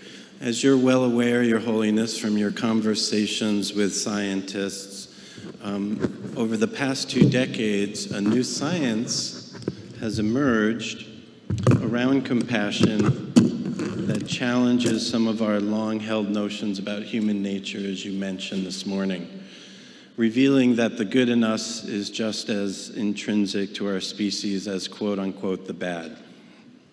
We now know that cooperation, care, and compassion are at the heart of the human being, given our mammalian lineage, our mammal ancestors, and also, as you said, millions of years of honing our intelligence, our reason, and our imagination. I also just want to say thank you to yourself and to India for being a storehouse of ideas on the human being and the prospects for personal and social transformation. As you've said, the Sanskritic traditions of this great land are a jewel and a resource for the whole world. And I think many of us have come here because we're inspired by your leadership and the notion that we could create an education that is both for one's own liberation and for the good of the world. And I think C-Learning represents an important milestone in that journey. So we just want to thank you for your leadership and love in that regard. One of the basic hypotheses that you've talked about, Your Holiness, is that compassion is not only good for those that we are compassionate towards, but is also a royal road to personal flourishing. And I just wanted to share a recent study that analyzed 27 other studies. It was about 1,000 people.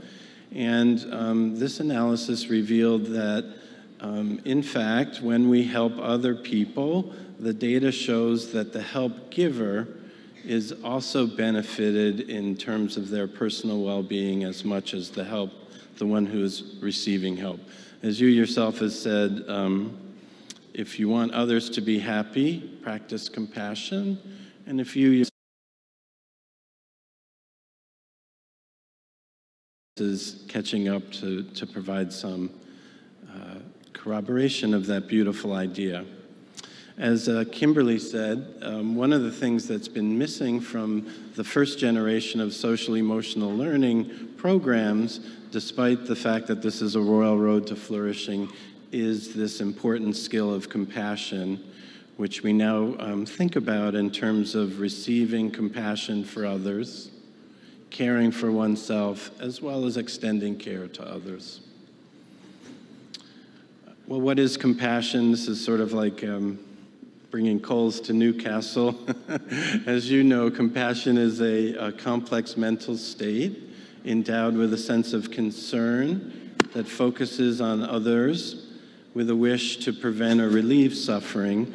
And the science has really begun to identify the constituent skills of compassion that represent the aims of our educational endeavors, like in C Learning.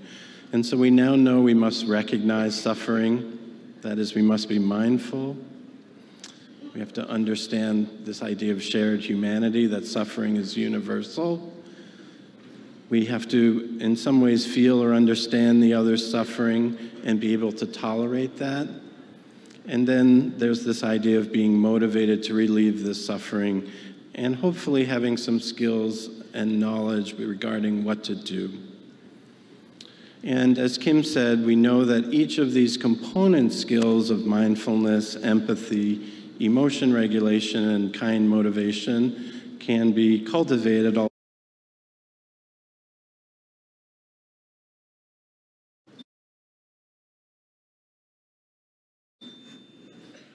going to skip that for the sake of time. The other thing I just wanted to say, as you know, and we've talked a bit about this together, is that we see these seeds of compassion very near or at birth in children. We used to think, as Kim said, that empathy was a trait and may only be developed by age 5. But now we know that even within the first few months of life, children express concern for other babies. They tend to cry at the cry of another baby, but not their own voice, so they seem to know that another being is suffering. We know that babies in the first 6 months of life prefer helpers over those who hinder others. We see spontaneous soothing and help-giving on the part of infants between the first and second year emerging. And we now have a lot of research that shows there's a great joy that children experience when sharing. So this idea that compassion is in our nature has really become part of the new science of human development. So the idea here is that when we have a beautiful curriculum like C Learning, we're not starting from a blank slate, but rather, as you've talked about in your books, we're trying to extend compassion. We're trying to grow these seeds of compassion beyond their expression towards the family, to strangers, outgroups, maybe even the lovely Earth herself. And so, in sum, I think the science of human development and ancient wisdom is coming together, as you know, through all of your engagement with scientists, and that this effort to bring more compassion into the world is a collective worldwide effort. I think polar bears, people, the planet herself are all counting on us.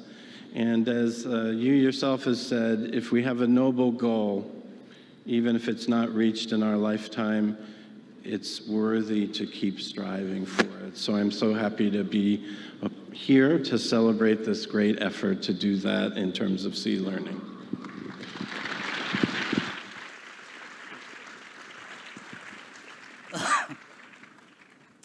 Thank you so much, Dr. Rosser. It was wonderful to see this science behind compassion and other. I want to share with you we have to make distinction, attachment and loving kindness. Attachment is very much because of the oriented way, oriented others' attitude. So, compassion, some kind of mixed with attachment, is towards only your friend. That kind of compassion cannot reach towards your enemy, troublemaker. So So the genuine compassion is not oriented their attitude, but being themselves.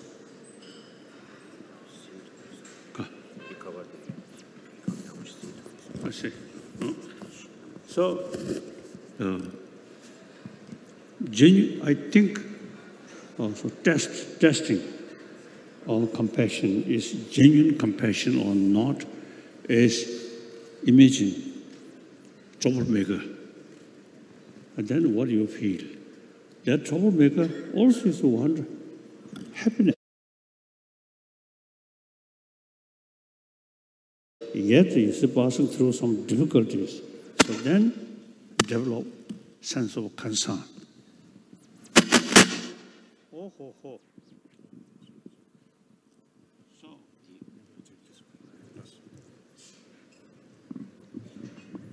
So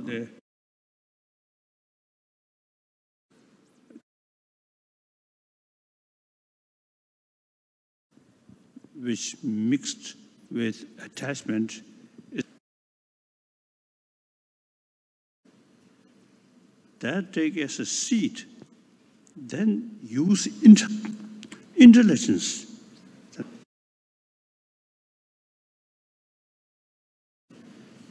Then finally to a sense of concern. That's genuine compassion. That kind of compassion can develop only through training. The biological factor is a seed. Then intelligence use, the further strengthening, then universal compassion, like that. So that I want to share. Otherwise is your compassion very much mixed with attachment. Then sometimes may use this.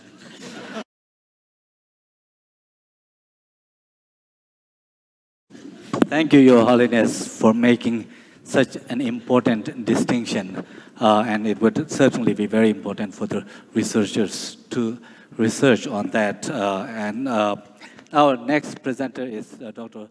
Brendan Ozawa de Silva. So he will be presenting, Your Holiness, the actual framework of sea learning and the development at Emory University. Please go ahead. So, Your Holiness, thank you. Hello?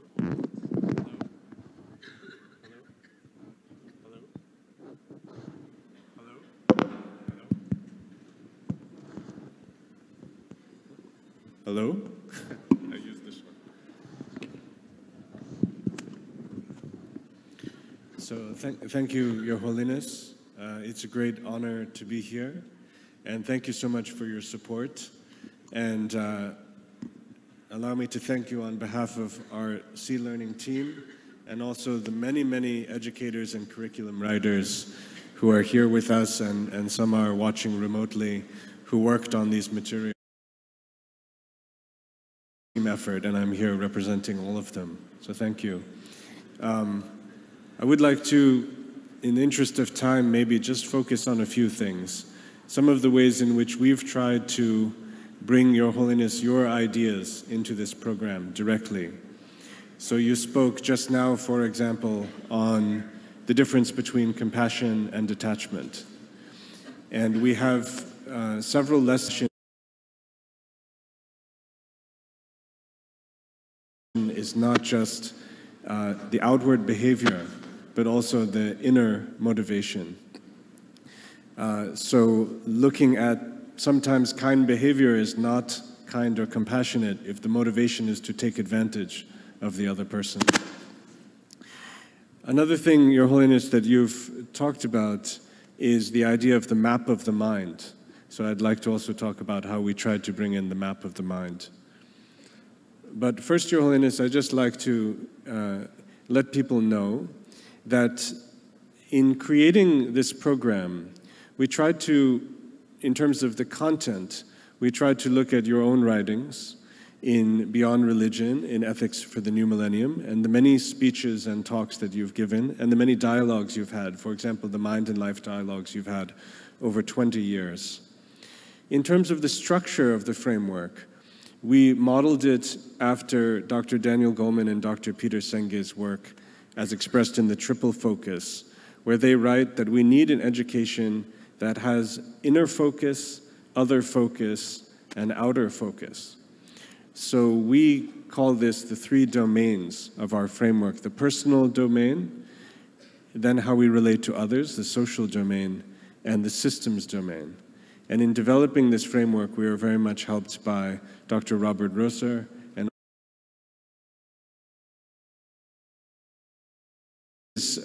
because of bringing in all these different components, we're so fortunate to have Dr. Goleman call this SEL 2.0. And it was actually he who also gave us the name for our program, Social, Emotional, and Ethical Learning.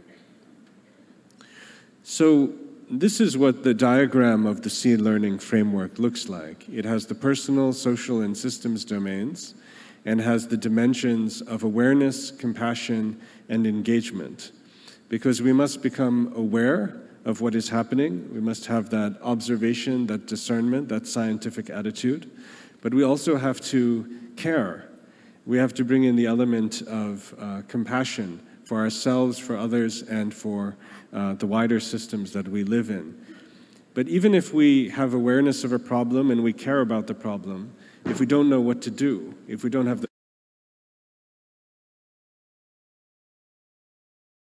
it will not be effective. So we have the 3rd dimension of engagement. So the day that I flew out to India, my wife asked me to, Chikako, who has met you, and hopefully she is watching now from the United States, she asked me, Brendan, draw on a piece of paper a theory of happiness. And I really like that phrase, because it made me think that what we're trying to do in SEED Learning, and what you've been calling on us to do, is to help children develop their own theory of happiness. Not just telling them what we think leads to happiness. Of course, we should give them information based on our knowledge, our traditions, including science now. But also, they have to become their own scientists. They have to tell what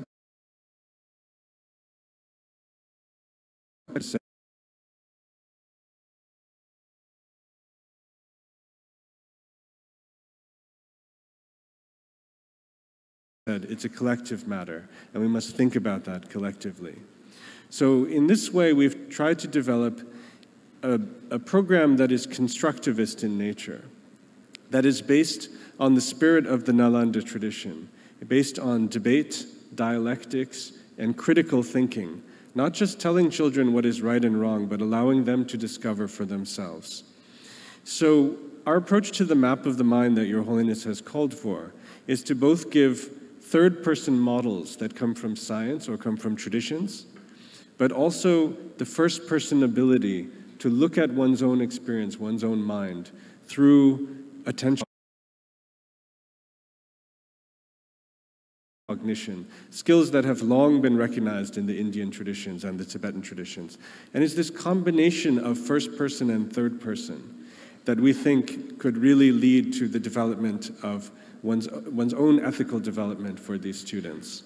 And I know this is an idea, Your Holiness, you have talked about many times, and also Francesco Varela, who founded Mind and Life with you, has talked about combining these first and third person perspectives.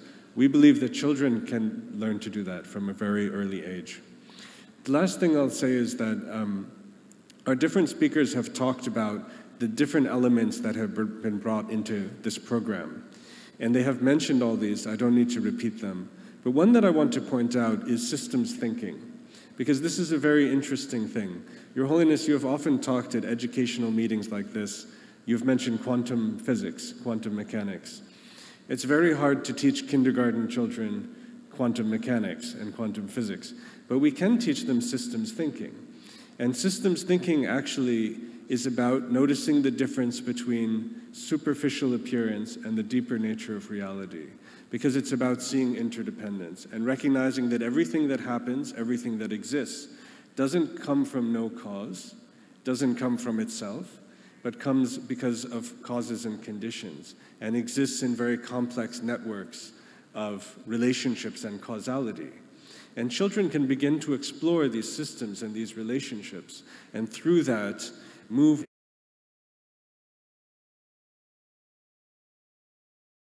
And if we combine that with the compassion and other elements of discernment, we hope that this can lead to very positive results.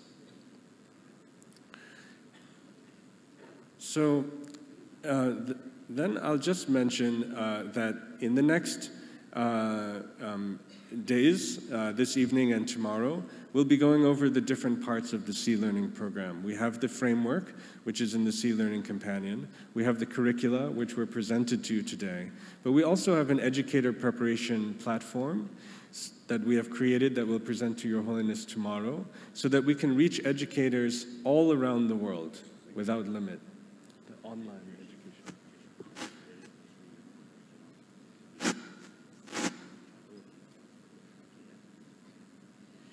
And lastly, we're very committed to cultivating international partnerships, because this is an experiment. This is a first step. Although we've done a lot of work, we're just beginning. And we need the help of all our partners all around the world in order for this to be successful. Lastly, we have a very strong research component, because we know that we have to empirically see the benefits of this, how to create a better program, and what this is doing, and that's the way to go forward. So just like to thank you again, Your Holiness, so much for your support. Wonderful. Wonderful.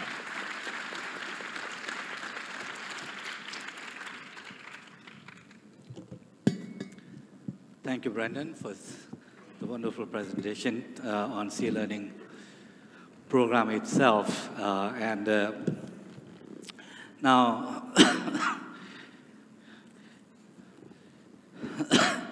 it is my privilege to request Mr. Aditya Nathraj to present on your lifelong work on education. Thank you very much.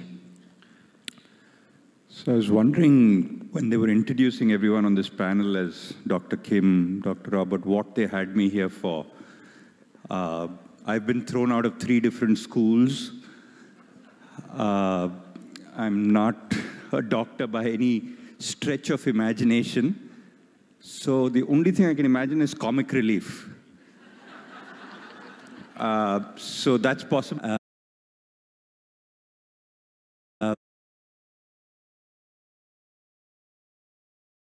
Different angle.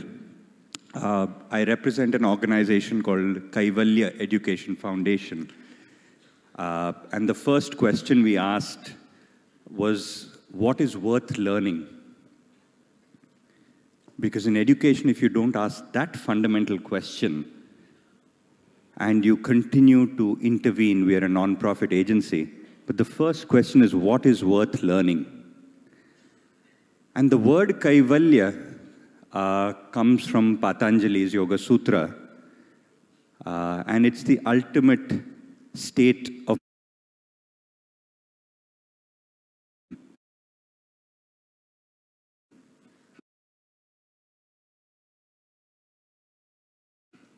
as an organization.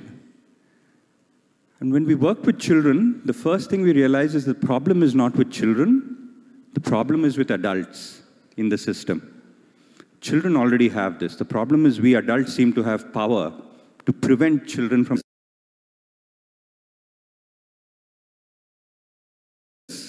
across the government education system in the country, the public education system in the country, saying, how do we help leaders and educators develop compassion?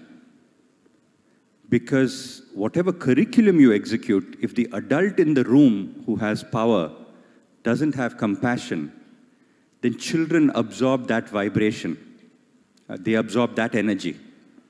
And it's very difficult. If the adult is not compassionate, happy, caring, and generous, it's unlikely the child is going to be. And even within the adults in the school environment, the principal of the school, the senior most person in the school, what vibration does she send? That is extremely critical to what children actually absorb. So we have no research for this. We have no evidence for this. This was just our fundamental belief. So we're very happy to be in this group of people who now say there's actually evidence for this.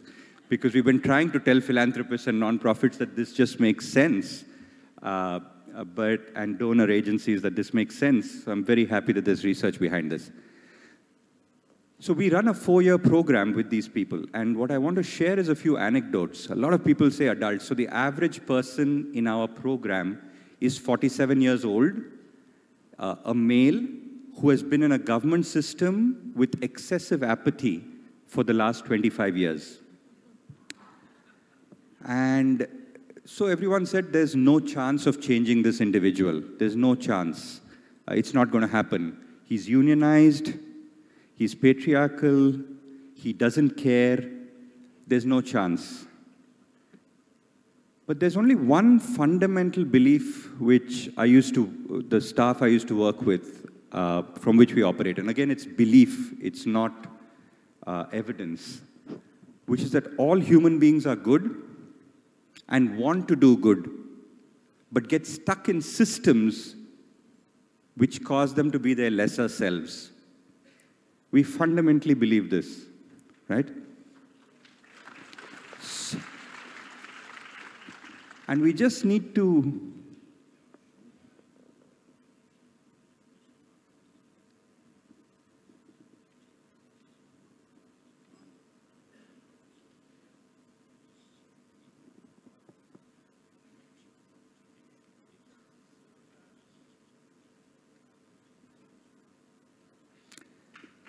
So I want to just repeat that. So we fundamentally believe that all human beings are good and want to do good, but get stuck in systems where they don't believe they have agency and therefore land up being their lesser selves. And I want to give you an example. There was this one gentleman who enrolled into our program. We today work with over 50,000 schools across India, all the way from Assam to Rajasthan and Jammu and Kashmir to Andhra, across the country. And we essentially work with leaders at the school, block, or district level. And we work with them in a program to develop what we say is their leadership, not their technical capabilities as much, but pure leadership. And there was this gentleman, it's a voluntary program, people enroll into it. And he came into our program and he said, "You can't change me at all. For 17 years, I have not been to my school. I'm a union leader and I'm true."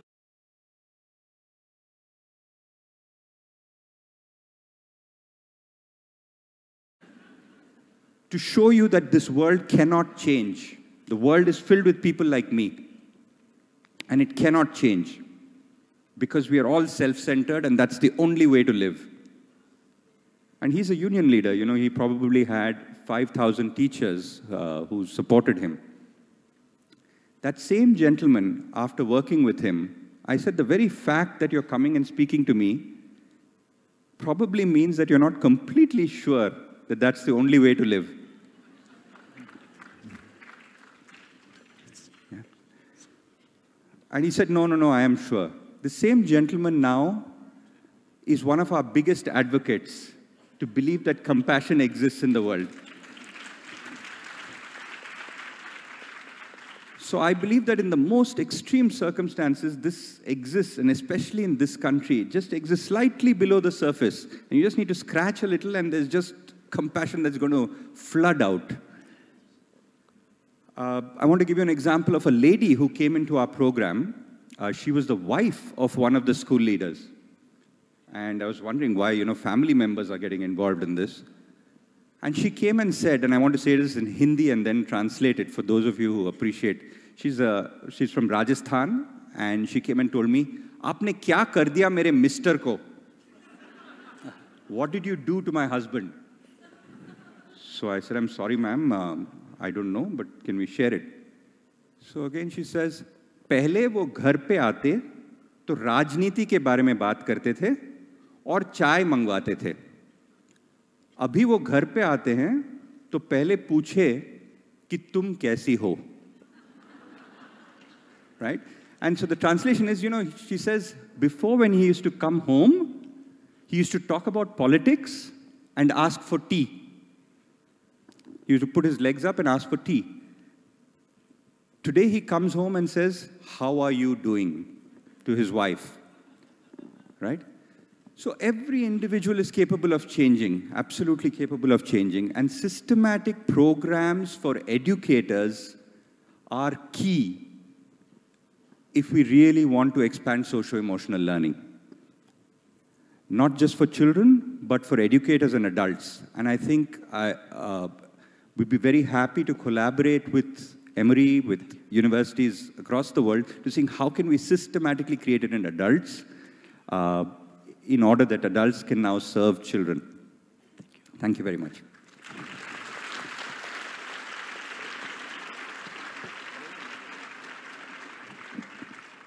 Thank you so much. Such an inspiring program. And thank you for your commitment to collaborate with us. We will definitely reach out to you. We will need your collaboration to bring this program here in India. That concludes our presentations here. And we literally have 4 minutes left. And Your Holiness, we're so sorry that it ran very long, but would you have any message, any kind of final thoughts, remarks?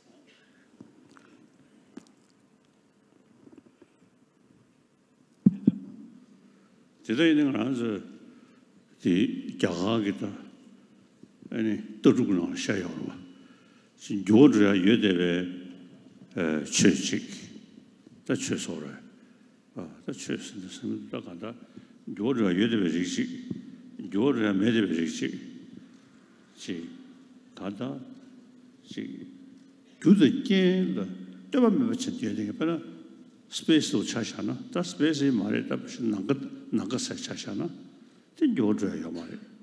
She do the game, then it gave Churchina, Georgia.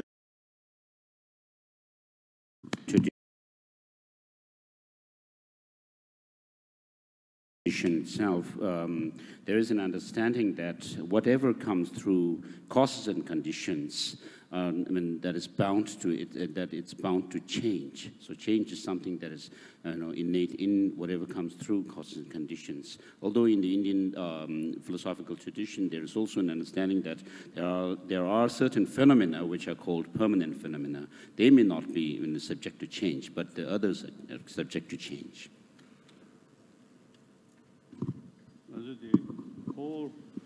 Because the cosmology, no. Whole universe changing. And then we, human being, very tiny thing. So naturally changing.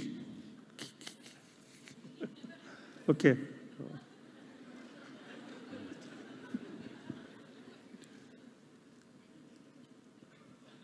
So nothing.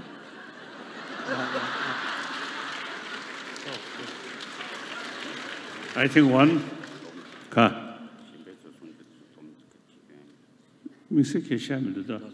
very much appreciate, but one obvious change is when we first come, our stomach full. Now empty. We are thinking quite seriously about our lunch. That also a sign of change.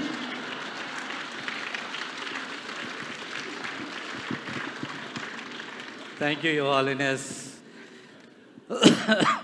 for your presence this morning, for these long, long hours here.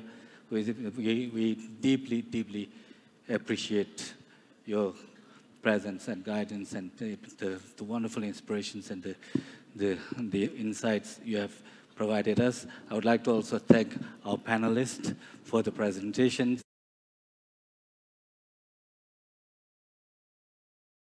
Presentations short.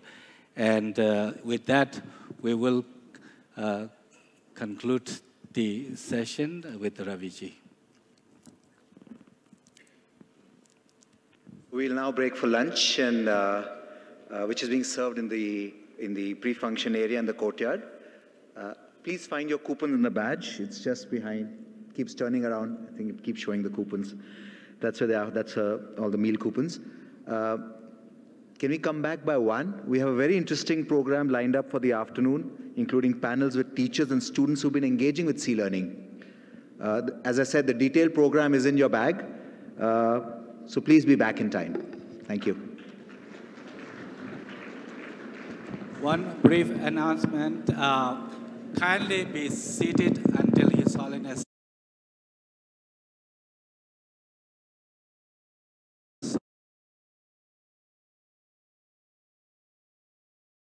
Thank you so much, and have a great afternoon.